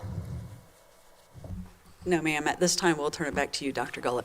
Thank you. Again, so board, we look forward to your feedback. I just want to reiterate what's been said several times. This is a challenging task to try to meet the needs of 45,000 students, and I appreciate the team's efforts and the committee of all the stakeholders that have been part of this process to reach every child. So thank you, board. Thank you, Dr. Gullett. I will now open it up to the board for questions and discussion. Who wants to lead us off? All right, Vice Chair Conrad. Ms. Dobbins, I would thank you for you and your team's work. This conversation with transportation has been up front and foremost at almost every meeting and work session that we've had, and the challenge is large. And so I just want to acknowledge that there's no perfect solution at this point, because speaking as a parent, I know that 9:20 start time for our middle schoolers is hard. But looking at the information that you shared with us just a minute ago, we have 16% of our students that aren't getting to school on time. So I just want to acknowledge that there are some challenges, and we're putting our best foot forward to meet every student's need. With that being said, I did receive many phone calls and emails about the Osceola start time being later, and spoke with several of you about that. And I'm guessing that spurred the conversation for the K-8 model for 8th Street and Osceola. And so there's a lot of work going in on our staff's side to gather information to see if that's something we want to move forward with. But if I'm correct in remembering that you said we don't exactly know that that will fix this problem, because the state hasn't said that then we can start a K through 8 school at 7:35. So we have the potential to put all of this effort into making a K through 8 model, and then the state is going to say that they start at 9:20 anyway. So I just wonder if you could speak to that. Yes, ma'am, very well understood and said. So, as you know, we have a K-8 model with Fort McCoy. We are currently electing to keep them on the elementary schedule at this time. However, with the mandate from the state statute, if the state of Florida comes back with guidance that if you have a combo school, a K-8 school, and you have middle school students in that combo, if you must follow that mandate, then we would have to move that school, if it's a K-8, to the middle school side. The middle time would not work for those schools because it's a high school designated time at this time. Okay, thank you. Dr. James? So thank you for this work. I know that it's a lot. I understand the need to go to a triple-tiered route. I made a few phone calls to principals that are currently leading middle schools that start in the 9 o'clock hour. I called Dr. Dion Gary, and I called Matt Johnson at North Marion and at Bellevue. And what I said to them was, tell me how you address these barriers as they exist potentially on your campus now. Because I don't believe that the concerns being brought forward by the parents of Liberty, Horizon, and Osceola are unique to those individual schools. I do believe that they are representative of barriers that we see for all families. And so as I had conversation with both of those principals, Dr. Gary, I believe, has been at Bellevue for between 5 and 8 years. He's been there quite some time, and they've had that start time for quite some time. So did he acknowledge that? Yeah, it comes with its own unique struggles. Yes. However, it is not a barrier for the functionality of the campus. They do intramural sports in the morning. They offer fast passes for the first 50 parents who are in Carline who need to get their child to an after-school sport and want to arrive early to Carline.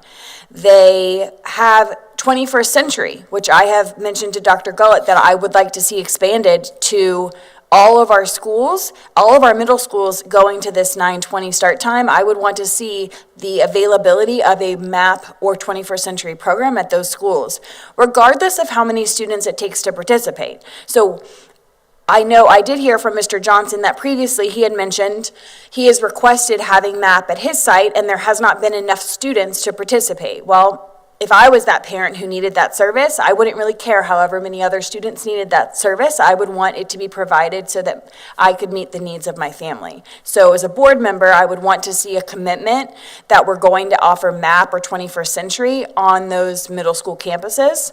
I can pause if you want me to.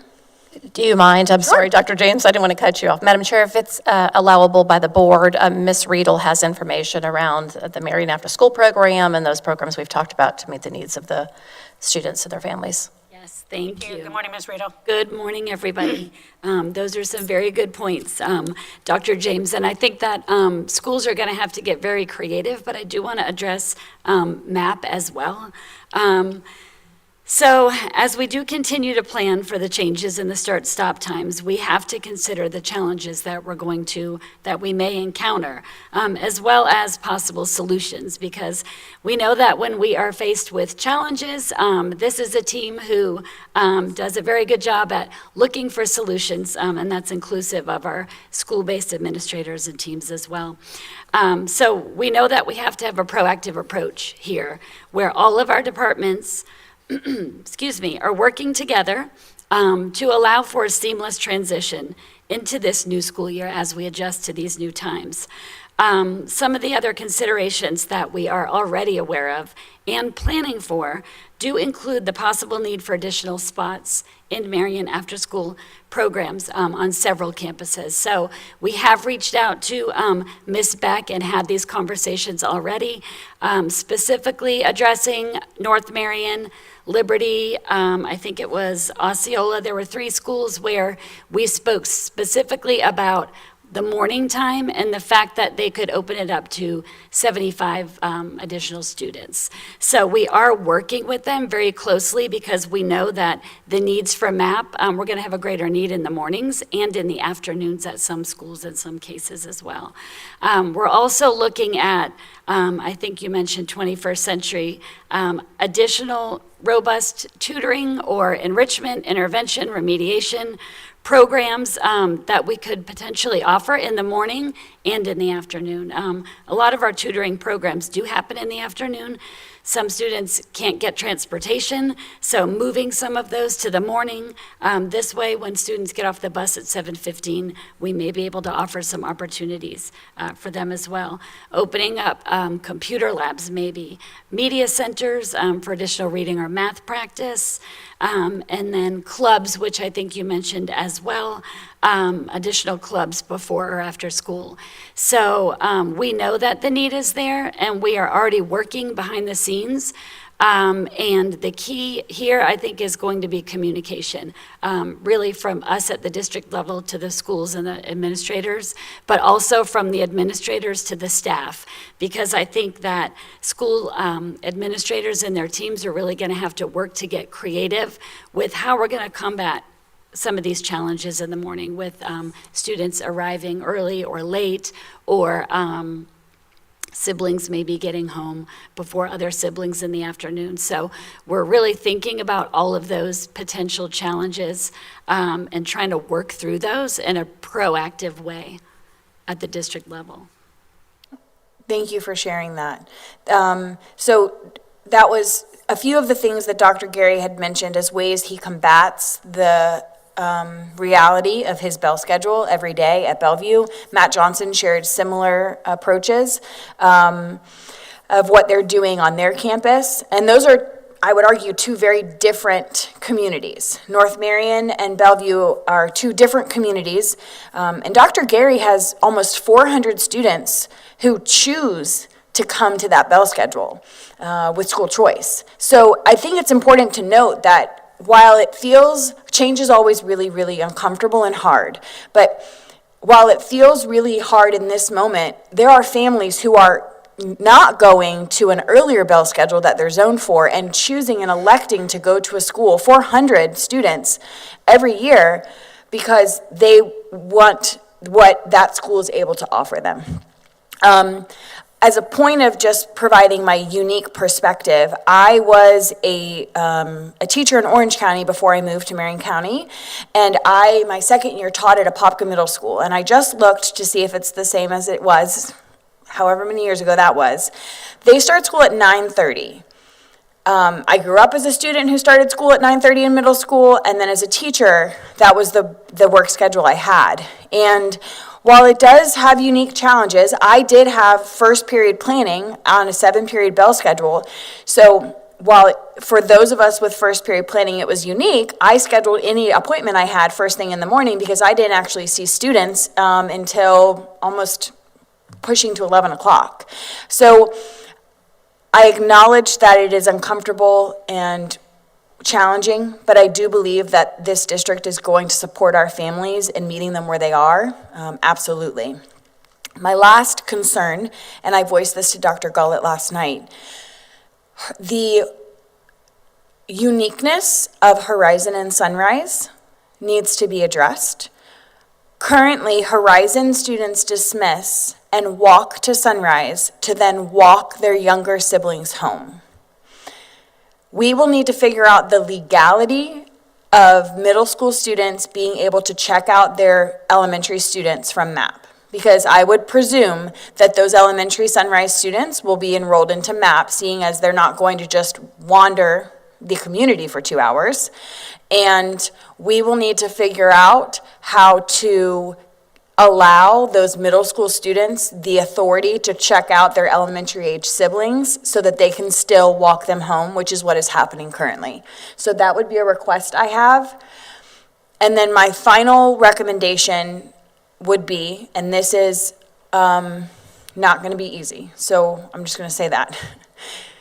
If our schools were contracted with the Early Learning Coalition to receive school readiness funds, a variety of our families could receive support in paying for MAP.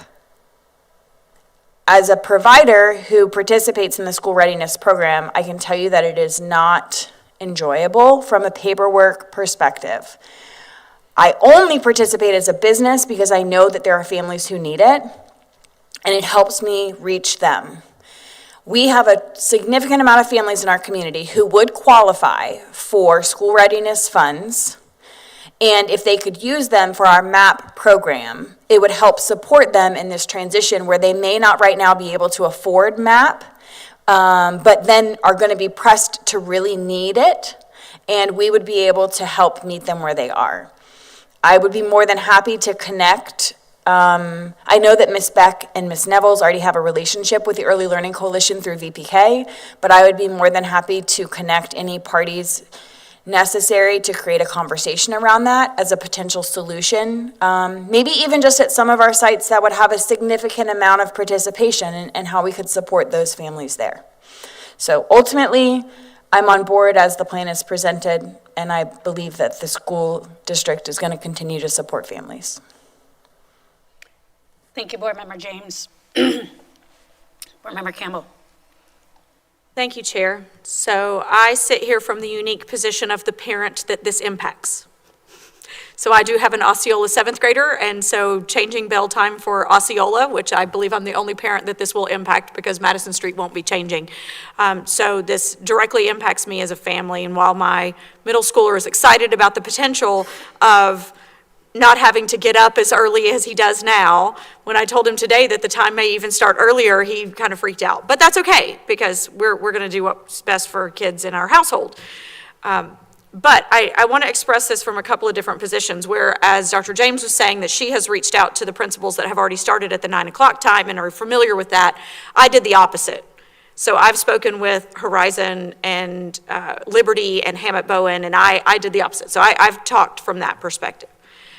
And I'm going to echo the sentiments that were just uttered about the uniqueness, I'm going to say uniqueness specifically to our Marion Oaks schools, whereas Liberty and Hammett have a uniqueness all of their own. The uniqueness of our schools in Marion Oaks means that we have hundreds of students, not just a handful, not even dozens, hundreds of students who are walking, and hundreds of students who are walking with siblings. While I understand that the potential might be that we would need to consider having the opportunity for a middle school student to check out a student out of MAP, I dare say that a lot of folks don't utilize MAP because of the cost. And I know it's a minuscule cost for some families, but it is not a minuscule cost for others.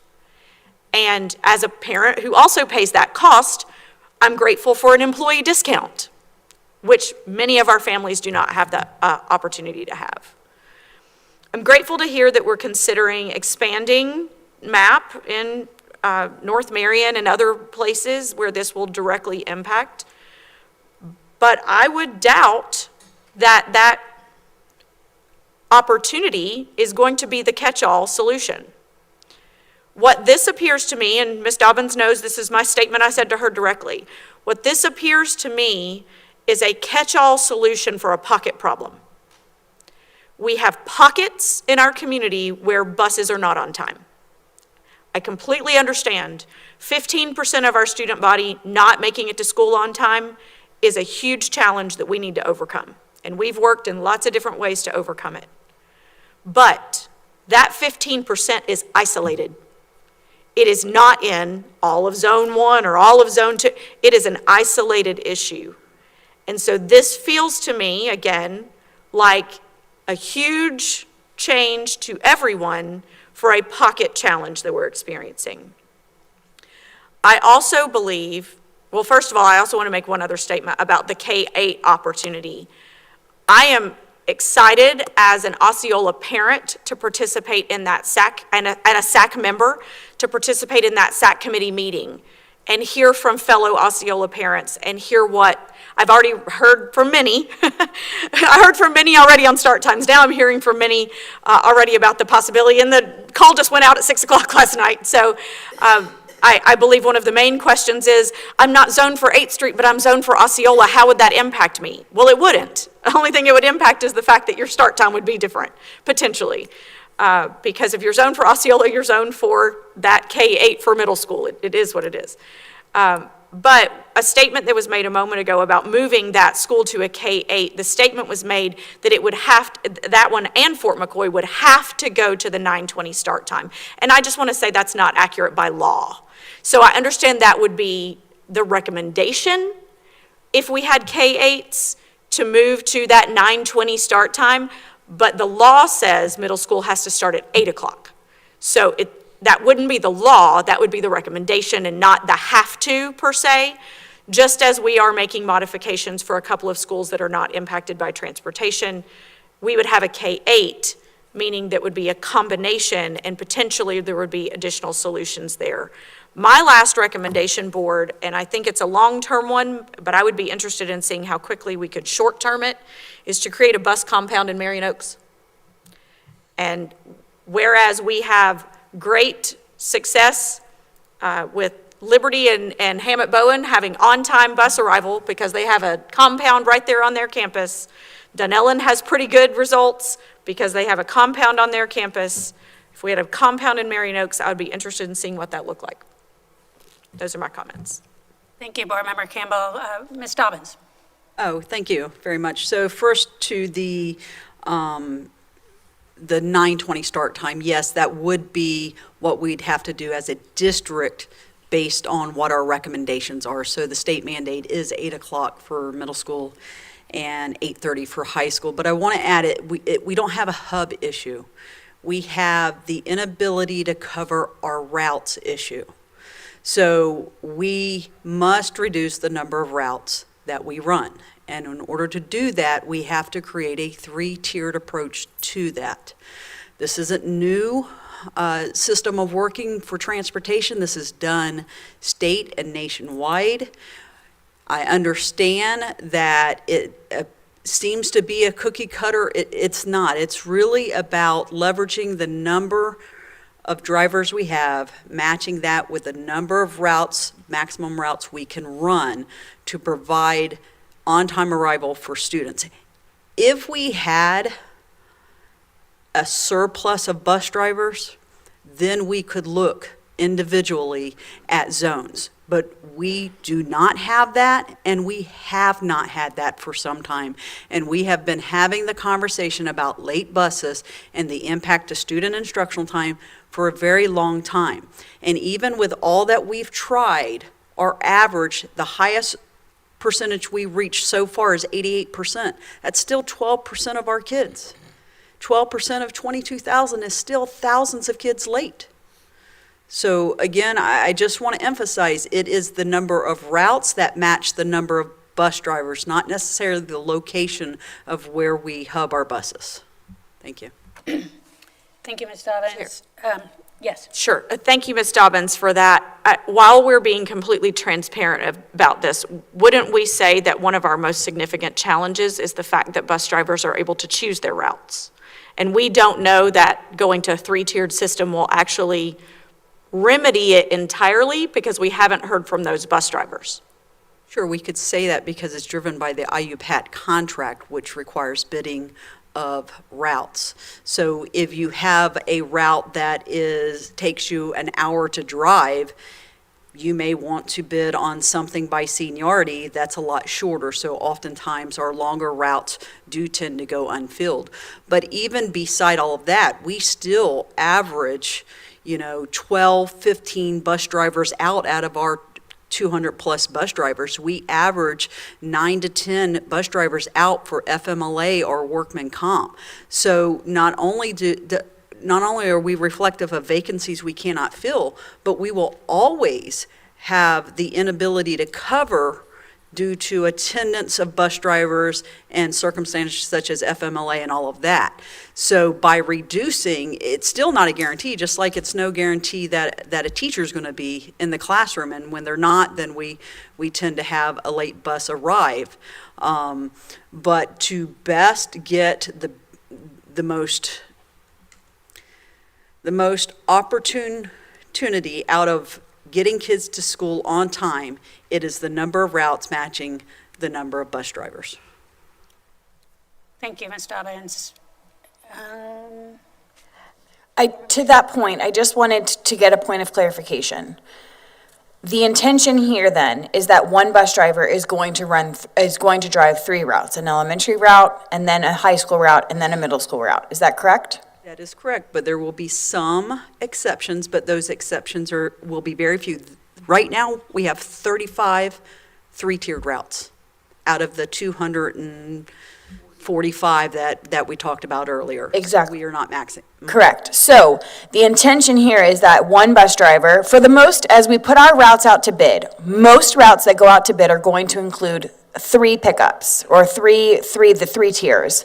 So while yes, there is seniority with picking routes, most of the routes available will still have all 3 school drop-offs. Okay. Thank you, Board Member James. Madam Chair, if I may go back to something that Vice Chair Conrad brought up. We were talking about the K-8 model. This isn't specific to transportation, but relatedly. I want to be sure that it's clear that we were already having conversations about the academic piece, which is why I introduced it as an academic model. I want to be clear that I don't want any community member to think that that was the reason for having this conversation. The reason we're bringing it forward now is it would seem irresponsible to have this conversation a month from now and to say, why didn't you talk about it then? So we accelerated the conversation to happen simultaneously so that I would be left wondering, why didn't you talk about that before? So just being very transparent, looking at this very unique campus of 2 schools, is this something we want to explore that would be a unique model for that campus, for those 2 schools? So I would just caution anyone thinking that's a way out of this to change the time. As was said earlier, we don't know where the state is going to land on the K-8. That is yet to be determined. So I certainly would just want to be clear about that. We're talking about that from an academic piece that's happening simultaneously with times. Is that, okay, I want to make sure that's clear. Yes, thank you. And I do want to say something because it's directly related to this K-8. There is opportunity for advocacy on the school board's part as soon as tomorrow to share that it is really important to have local control over this issue. We are the geographic size of Rhode Island, and every district is different in both their size and their needs. And as we grapple with this, which reminds me of the instructional calendar, we're never going to have 100% approval. The folks that it works for, we're not hearing from.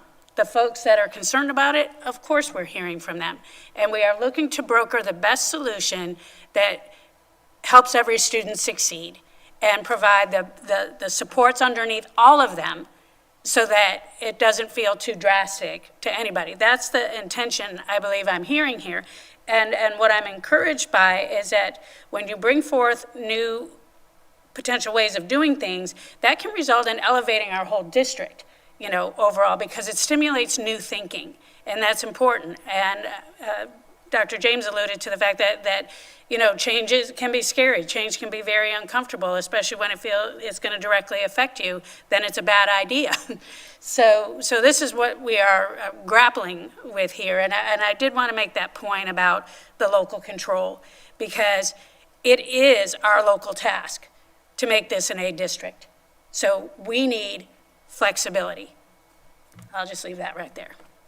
All right, moving right along. I just had a clarifying question. For our K-8 school, which we only have one right now, that is a shared bus route. So kindergartners do ride the bus with 8th graders. Is that correct?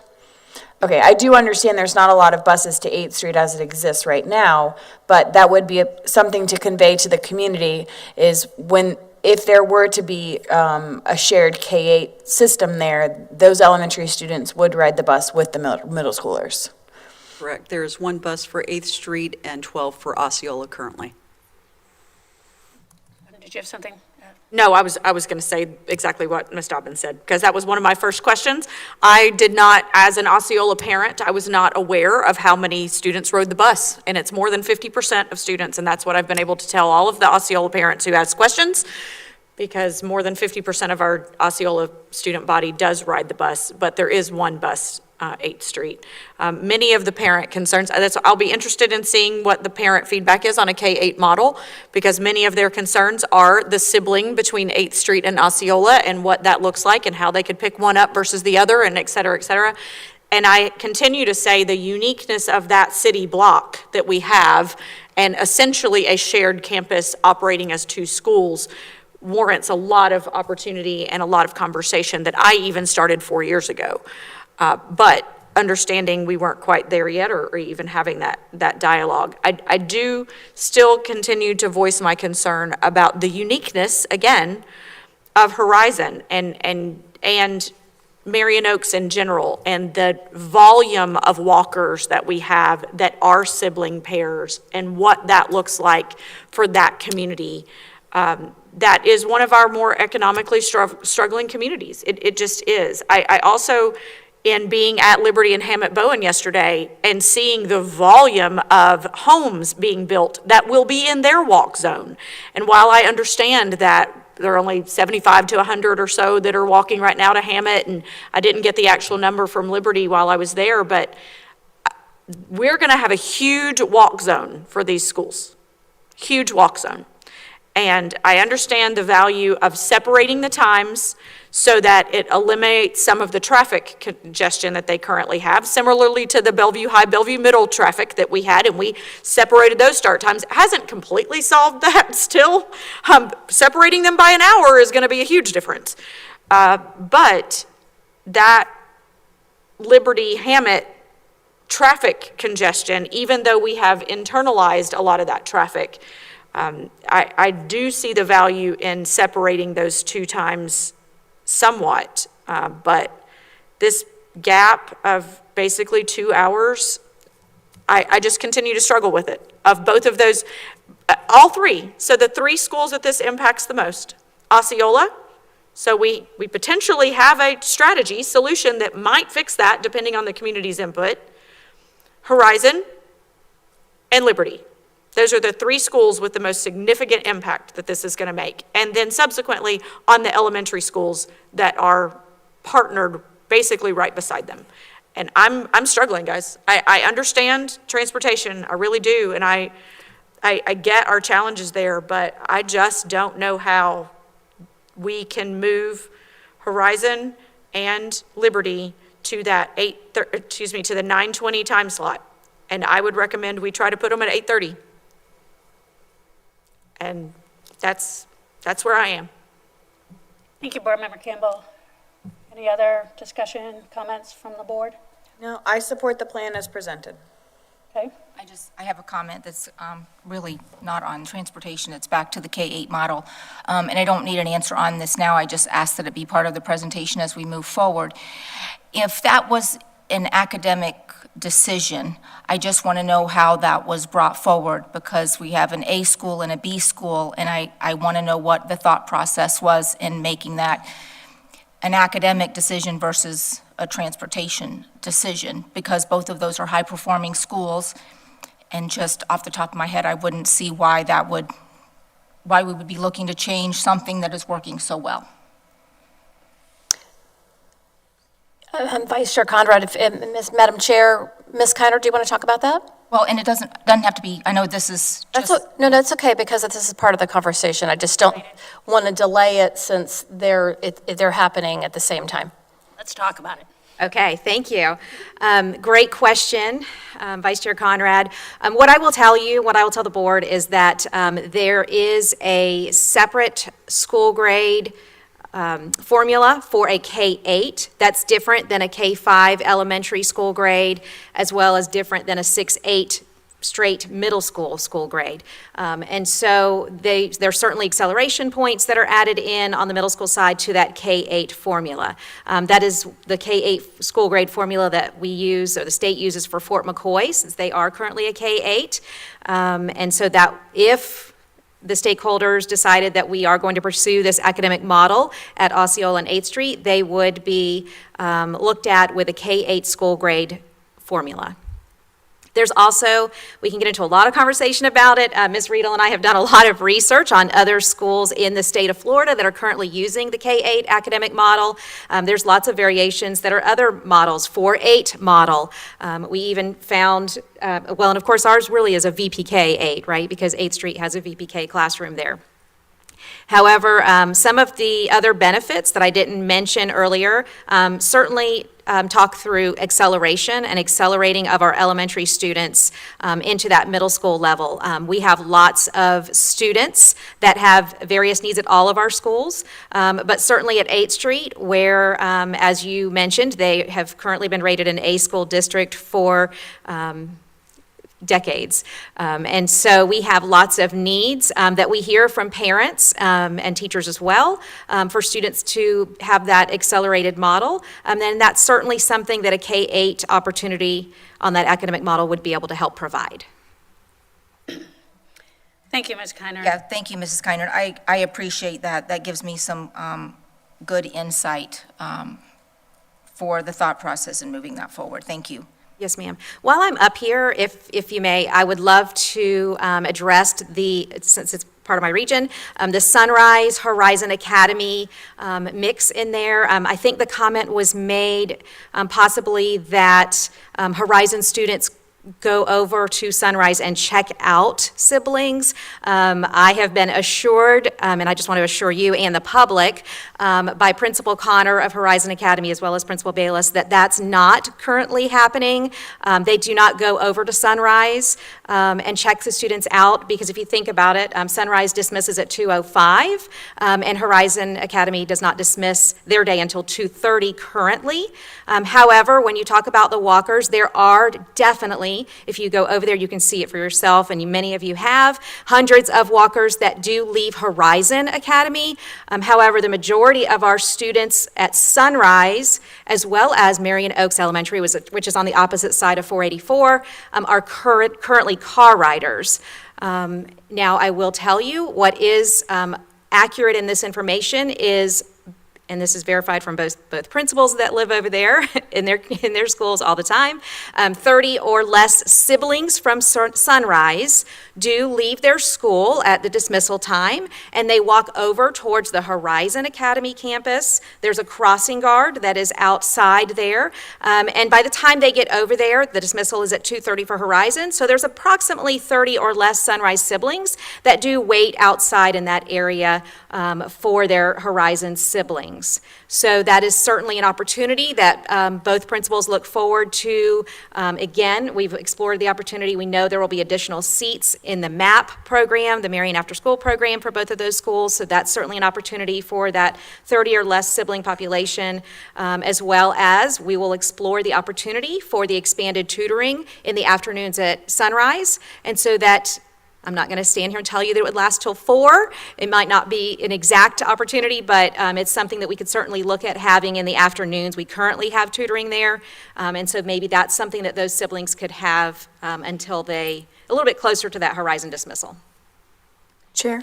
Thank you, Ms. Kiner. Yes. Since that was the remark, I did not say that we are currently using that model. What I was suggesting was that if we are going to move forward with these times, we afford that flexibility to families for the older sibling at the middle school to check out the younger sibling. I know it does not currently exist right now. What exists is what you just said, which is Sunrise students walk a little bit of ways, and then their Horizon siblings by that time pick them up and they walk home together.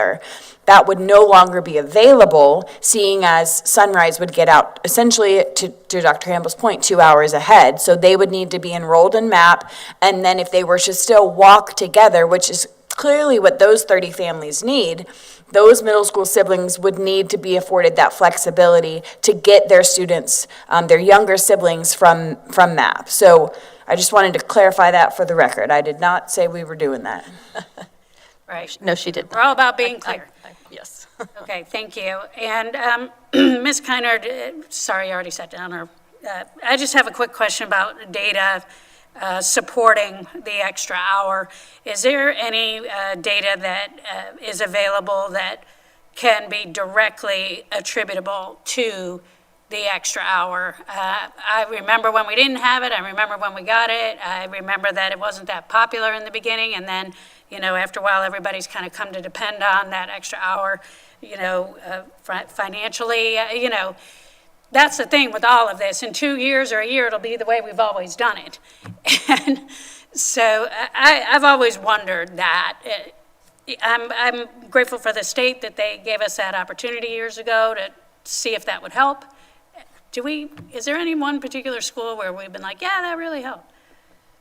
So I will tell you that that is part of the reason that the team decided that the return on investment was not strong enough to show that that additional 50 minutes was the point of where it needed to be to continue it. That's not the only reason that some of the schools were performing, because we also have data that showed some of the schools were status quo or even maybe dropping in potential areas. I have collected data over the years for it. I'd be happy to share it with you and the board so that you can see it, but when you do see it, you will not see. We've had certain schools that we've had, Oakcrest and Evergreen, we've had some great successes with. And principals and teachers and staff worked super hard, and the students. But then we've had some schools that have had that additional 50 minutes on their schedules for over a decade, and the struggle has continued. And so again, that's part of the reason that the team decided to, again, change is hard, but to eliminate the extended hour. Thank you. Because I personally tend to think it's all about the quality of instruction, and being deeply involved with both Evergreen and Oakcrest. We had, arguably some of the best teachers in the country there. So they were delivering quality instruction in the amount of time they had to teach that day, with a ton of support from the administrators and everything. So to me, that is what made the difference, not so much the extra hour. But I've just been kind of reflecting on that. Okay, I represent Fort King, and they have attended, their time has been late for a very, very long time. In fact, our oldest, it will be 29, and I believe when he was there, it was late. And also Howard, same thing. Two of ours went there, and the oldest is 26, and it was happening during his tenure there. So when we make changes like this, if that's the way we go, there's opportunity for principals at other middle schools where this will be a new change to collaborate, with those principals that have been doing it for a long time. As far as club participation goes and so on, I was just at Howard a week ago, Monday, for their first meeting of their pickleball club, and that was at 8 o'clock in the morning, and there were 24 kids there. So somehow they're managing to get there. If it interests them, they'll figure out a way to come. And I think the biggest point of this conversation for me globally is that it is, all about everyone doing what they can, where they can, to prioritize education for students and making sure that that education is being delivered dependably, reliably, and at a very high quality, 180 days a year. So I want to extend my appreciation for all the hard work that has gone on and that will continue. I think you've heard loud and clear some of the comments and concerns shared by the board. From my seat, I'm ready to move forward with your recommendations. However, if you, which I know you will, be talking after this, and if you come up with a couple of changes for us to consider that for the good of the cause and to help refine things, then I believe this board would be all ears. Does that sum things up? Yes. Yeah. Okay. Yep. Anything else? Nope. Okay. Dr. Gullett. Thank you, Madam Chair. Ms. Dobbins, is there anything else, any questions or next steps that you need? No, ma'am. Just to add a little bit, you'll see that MTI is not on the schedule because we really wanted to solidify the traditional schools, find out how those routes will run and impact, and then we'll come back after, even though this will get hopefully board approved, we'll come back and bring the beauty of revisions, but bring a revised schedule to you once we know MTI's impact. Thank you. Thank you, Ms. Dobbins. Is there any public comment? Yes, we have Mr. Avery coming down.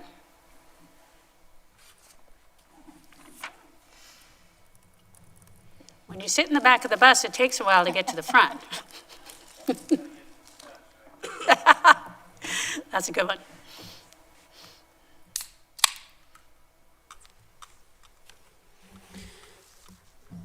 Good morning.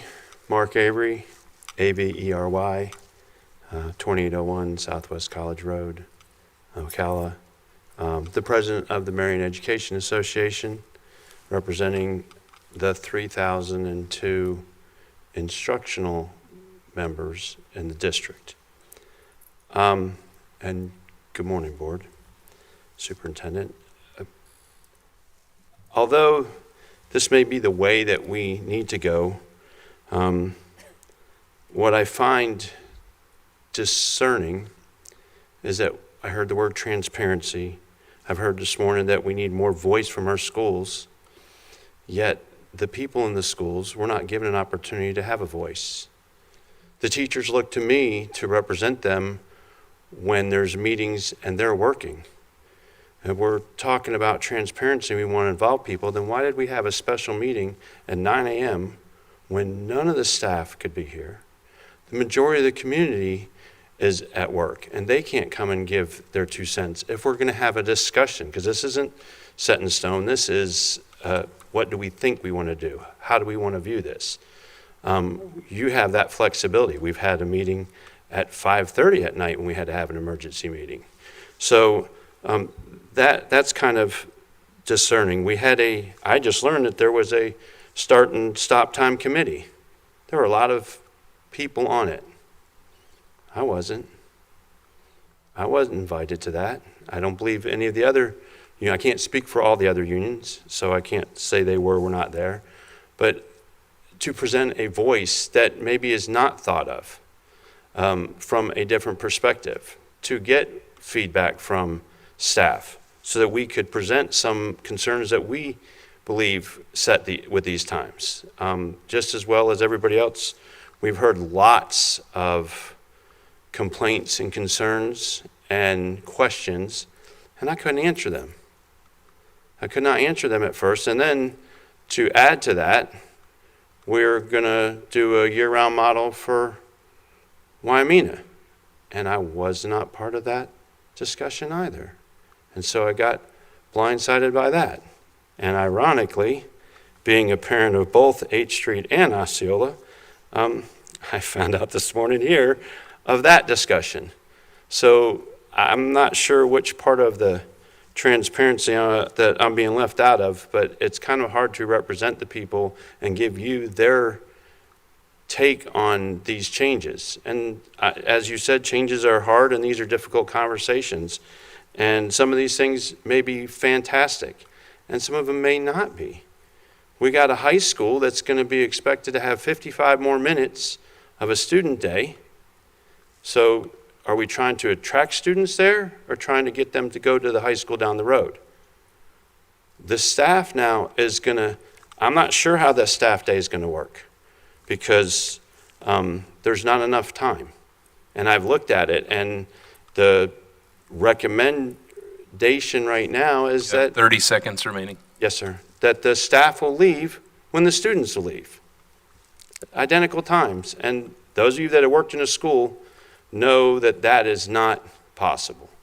And that is not a good model for anybody involved. I appreciate the time to speak. I look forward to working to solve some of these concerns and issues with the district. And the people expected me to be here to talk. And I could probably talk, as you said, 30 seconds. I could probably talk a lot longer. So hopefully this is not the last discussion we have about this, and I'm sure that board meeting will be pretty full. Thank you. Thank you, Mr. Avery. Is there any other public comment? We have Mr. Altabello coming down.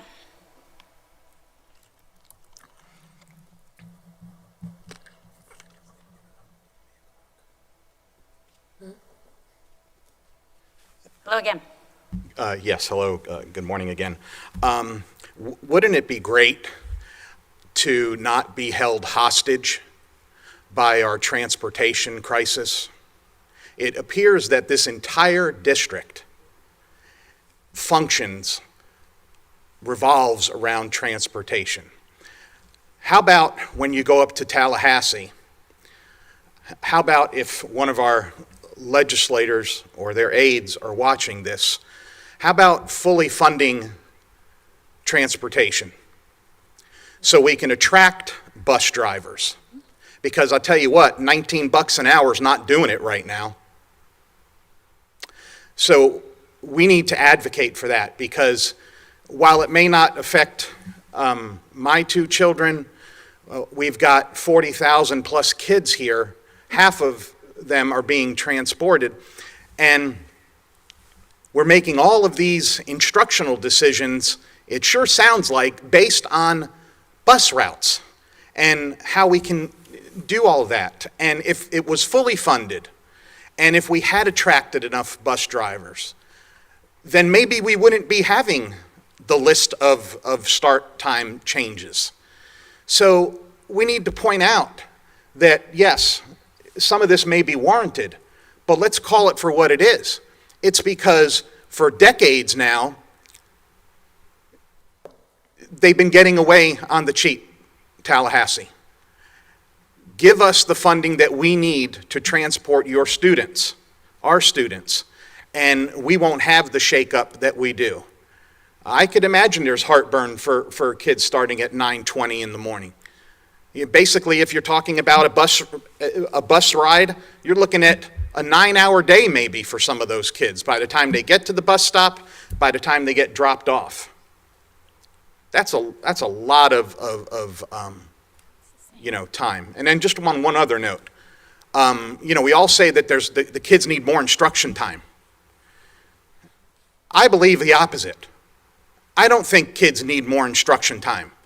I think their teachers need more time, because the time that they get right now is the same amount of time they had 25 years ago when the plate wasn't as full, and now it's overflowing. They have no time to collaborate, do all this stuff.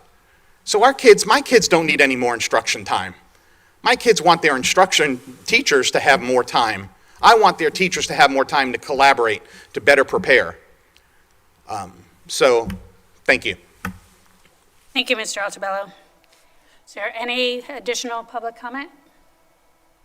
Okay, Dr. James?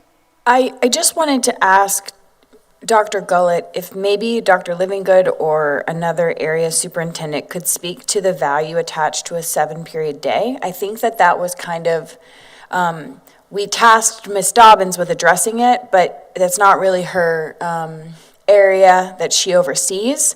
And I think that there is value in addressing that the 7-period day is coming forward to provide more flexibility and opportunity for students in scheduling, and also giving teachers common planning time And so that was not articulated, and I just would like if we could do that. Thank you, Board Member James. I was thinking the same. Go ahead. Yeah, absolutely, and I think you just hit the nail on the head. Rita was with us, yes. Can you hear me okay here? Okay. The 7-period day, absolutely. It's going to increase planning time, collaborative planning time for those secondary teachers who don't always have the opportunity to get together with other teachers who teach the same subject. So it is going to allow for 1 period during those 7 periods to collaborate with others.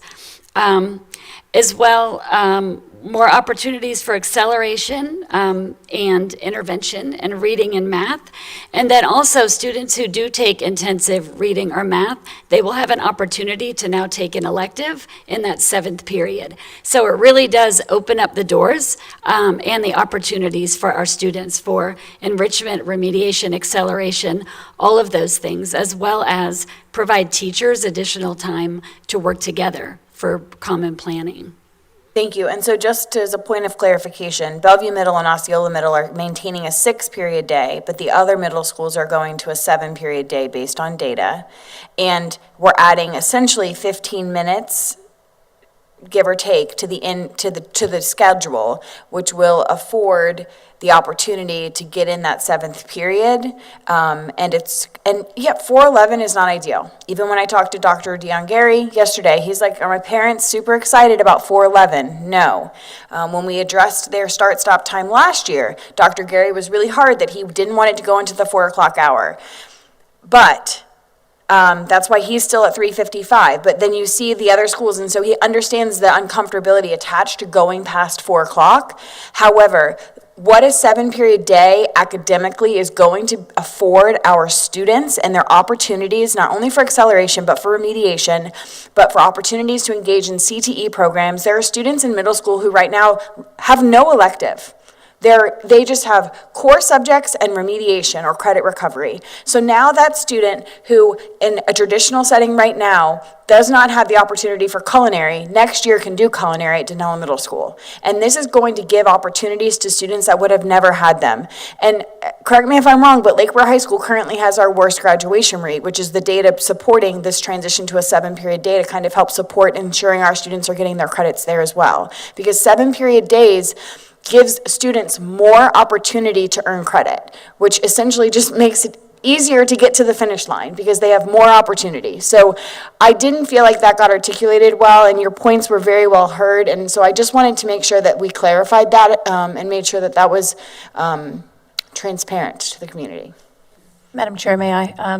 Dr. James well said. For our students coming to school to be able to afford them the opportunity beyond the classes that they need to take, especially for students in intervention programs, they need to have the opportunity to connect and for their college and career pathways into high interest, high demand jobs into the workforce. And right now, with some of the models, they are not offered the opportunity to do that. And if you think about students wanting to come to school and getting engaged, offering them those opportunities where there's high interest will help to ensure that we're meeting them where they are. I think that's absolutely critical, and thank you for sharing, especially the CTE piece is critical to allow our students access to that.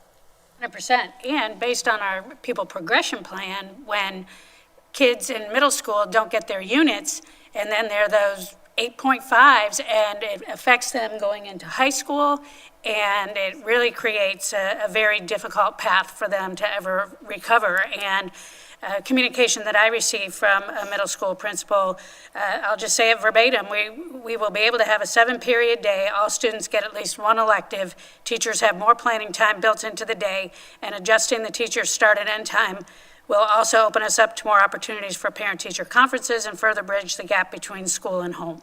So, you know, there's lots of different levels of support, you know, for what we're trying to do. But these are the kinds of sharings that are going to help every student succeed. And if we're able to implement it with that underpinning of support that addresses the issues and concerns that have been raised. And, you know, I seem to remember, this was a long time ago now, but Mr. Altabello made me think of it. I believe that at one point we had another hour of the school day that the state paid for, and then I believe that got removed a while ago. I remember there was a transition when I worked at North Marion High School. All of a sudden, we went from starting at 7:35 or whatever it was to starting later because that hour, was gone. And we've never gotten that back. And I would 100% agree, that teaching now is a different animal, than what it was back then. We always hear, more's being put on our plate with no time. So, points very well taken during the public comment. Dr. James, you had something? I just wanted to offer a silver lining. One, and I touched on this earlier, but in a 7-period day, essentially over 50% of the staff are going to have a planning period either attached to the beginning, the end, or lunch, depending on how the school does lunch. And so that makes for a very long planning period, which going from having no planning period and you start and you end and there's no time in between except for your 25-minute lunch, which doesn't even exist, Right. to a 7-period day where you're going to have a full block of one whole period to plan, which may or may not, for 50% of the staff, be attached to lunch or before end of the day. There's just a lot of flexibility that's going to be afforded to our schools. So I'll rest there, but I know that it's uncomfortable, but I do believe that in time it's really going to serve our students and our families and our staff well. Thank you, Dr. James. Is there any other input? Okay. All right. Well, I believe we are at the time for board comments and concerns. Anything from your seat, Ms. Martinez? Thank you. Anything from legal? Nothing additional from legal. Thank you. Thank you, and thank you for your continuing due diligence on moving our different initiatives forward with impact fees and sales tax. Thank you. Dr. Gullett? Nothing additional, thank you. Thank you. Board Member Campbell? Sure. I first wanted to say my assumption, but I'm asking Chair that this item, whenever we do the school start time, that it be a discussion item and not a consent agenda whenever we do put it forward. Absolutely. Thank you so much. My only other thing is moving to they're following a ton of things that are happening in Tallahassee right now. I did wanted to give the board an update that I received yesterday that there will not be a chronic absenteeism bill this session. I can talk more about that if you'd like, but I can let you know that there will not be one this session, but there is potential for future sessions as we continue to advocate. But also wanting to say, heading to Tallahassee this week for Marion County Day, I was curious, I know there have been some last-minute changes to schedules and folks may not be attending. So just for my information, I know Jessica Janasiewicz, our lobbyist, is going to be sending out a schedule, but how I do my schedule is going to somewhat dictate if there are others with me or if I'm literally going by myself. And so I just didn't know. I know Ms. Martinez was asking, but am I going by myself, or are there going to be some of you that are going too? Thank you, Board Member Campbell, for continuing to do great work as our legislative liaison. And I think I'll just share that my husband has dental surgery that was unexpected, so that's why I've had to tap out on this one. We also have had multiple opportunities to connect with our legislators as a full group. And so I think that as the board, shares what they're intending to do, it is always our intention to stay connected to our legislators and meet with them, in Tallahassee and also at home, and hopefully we'll begin to see them here a little bit. That's an intention of mine as chair to make sure that they get invited after sessions so that we can celebrate the wins for our district and continue to share our needs. So that's what I have to share on that. If there's other board members that want to weigh in, please do. But I appreciate you continuing to represent us and really taking your role very seriously and helping us develop those relationships. It's very important. My pleasure. Okay. I have that on my calendar, but as of yesterday, it was shared that we had no meetings. And so I was trying to be a responsible board member. I don't want to use funding if we didn't have meetings assigned, so I withdrew my name from going. Same. Right. And anything can happen in Tallahassee. Somebody can suddenly come available. Absolutely. So I really think, again, that it's wonderful that we even have a board liaison for this. Absolutely, and I believe there is a meeting with Senator Perry, so I'll be happy to represent the board and attend committee meetings with Dr. Danielle Thomas from FSBA, as well as being a part of some of the House and Senate budget conversations. So I'll be happy to represent the board. Just wanted to see if I was going to be doing that alone, because that obviously will change where I go and what I do. So We're thank you. always with you. How fast you do it. And how fast I do it, absolutely. That's right. And Board Member Cummings did have to leave, so I'm not 100% sure of his intentions. So there's still the possibility of what he intends to do. Okay, that's all I had. Thank you. Okay, thank you. All right, Board Member James. Nothing. I appreciate the work the team brought forth today. Some contentious topics and lots of productive conversation. And I'm just grateful that staff is continuing to work really hard to meet the needs of our students. I always have lived by, we need to do what's best for students, even if it makes the adults uncomfortable. And so I believe that that's what we're doing, and I believe in the work that we're doing. So that's all I got. Thank you, Board Member James. Vice Chair Conrad. Yes, it's still good morning. It is. Almost afternoon. That's right. I just wanted to say, and Dr. Gullett shared at the beginning, how much I enjoyed the Golden Apple Gala. It is always inspiring when you get to hear from the teachers and what inspires them, which is, of course, their students.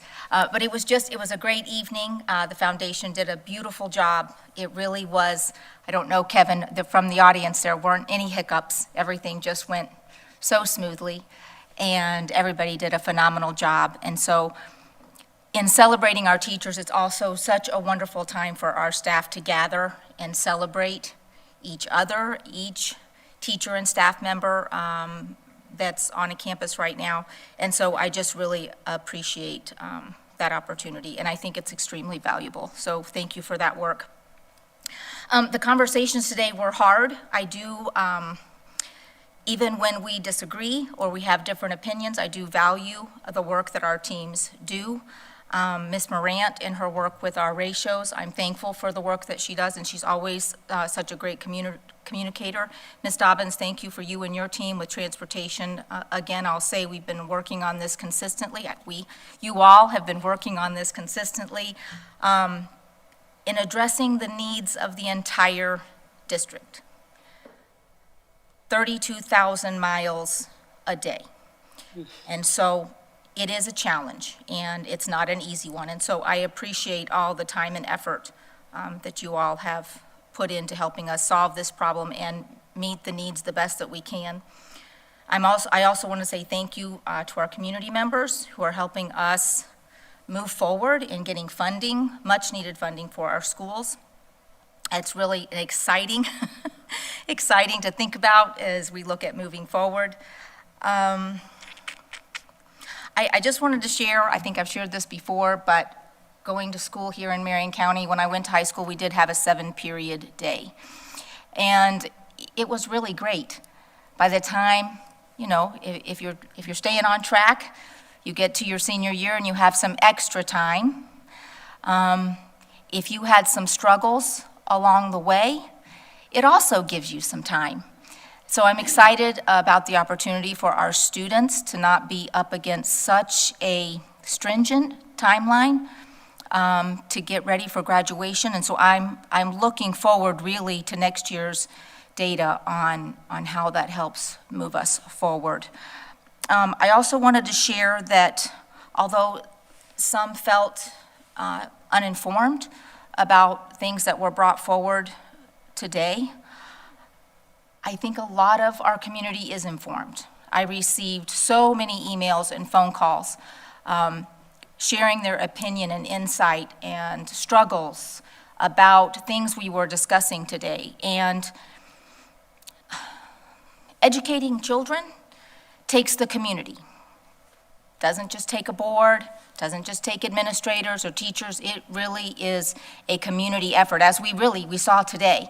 And so I just encourage everyone to get on the website, check out board docs, see what we're going to be talking about, and reach out to your board members, because we're here. We're here to take in your input and share and help find answers.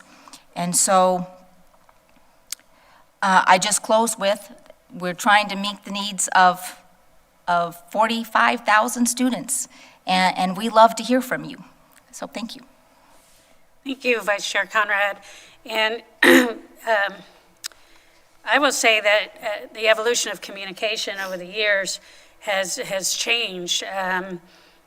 We have less people coming face-to-face to board meetings most of the time, and what they tell me is that they watch it on YouTube in their jammies, and then if there's something that bugs them, they email, text, or message, or send a carrier pigeon, but they're not coming face-to-face to the meetings so much. And I'm really glad that anyone can go right to YouTube because it's easy to access. You know, you don't have to go through 10 layers of anything to find us, to get information. And it does distress me a little bit what was shared about being included in some conversations, because I know from my service on the instructional calendar, which is another thing we'll never get 100% approval on, that there's always been representation, at least as long as I've been, from the unions. The staffing ratios had union representation. So it would be my ask to continue to refine our communication, to continue our quest.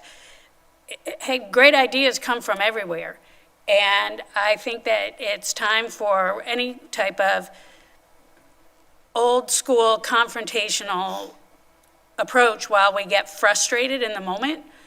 I think that our new spirit of really collaborating authentically and asking for input, you know, I don't even represent, you know, District 1, but I got the emails regarding Osceola, and I responded, you know, to each and every one of them, timely and personalized. You know, if we're going to set the bar high for students, we need to be setting the bar high simultaneously, you know, for each other and with each other. So I am grateful for the conversation today. I'm grateful for the confidence and the courage that this board has, and Dr. Gullett and her team, you know, to tackle these issues and not just hope that they're going to get better, but to put action plans in place that have a solid chance of making them get better. So with that, unless there's anything else for the good of the group, we'll bring it to a close today, and I wish everyone a wonderful Thursday, and we definitely, or Tuesday, oh my goodness. Freudian slip, yes, we usually have them on Thursdays.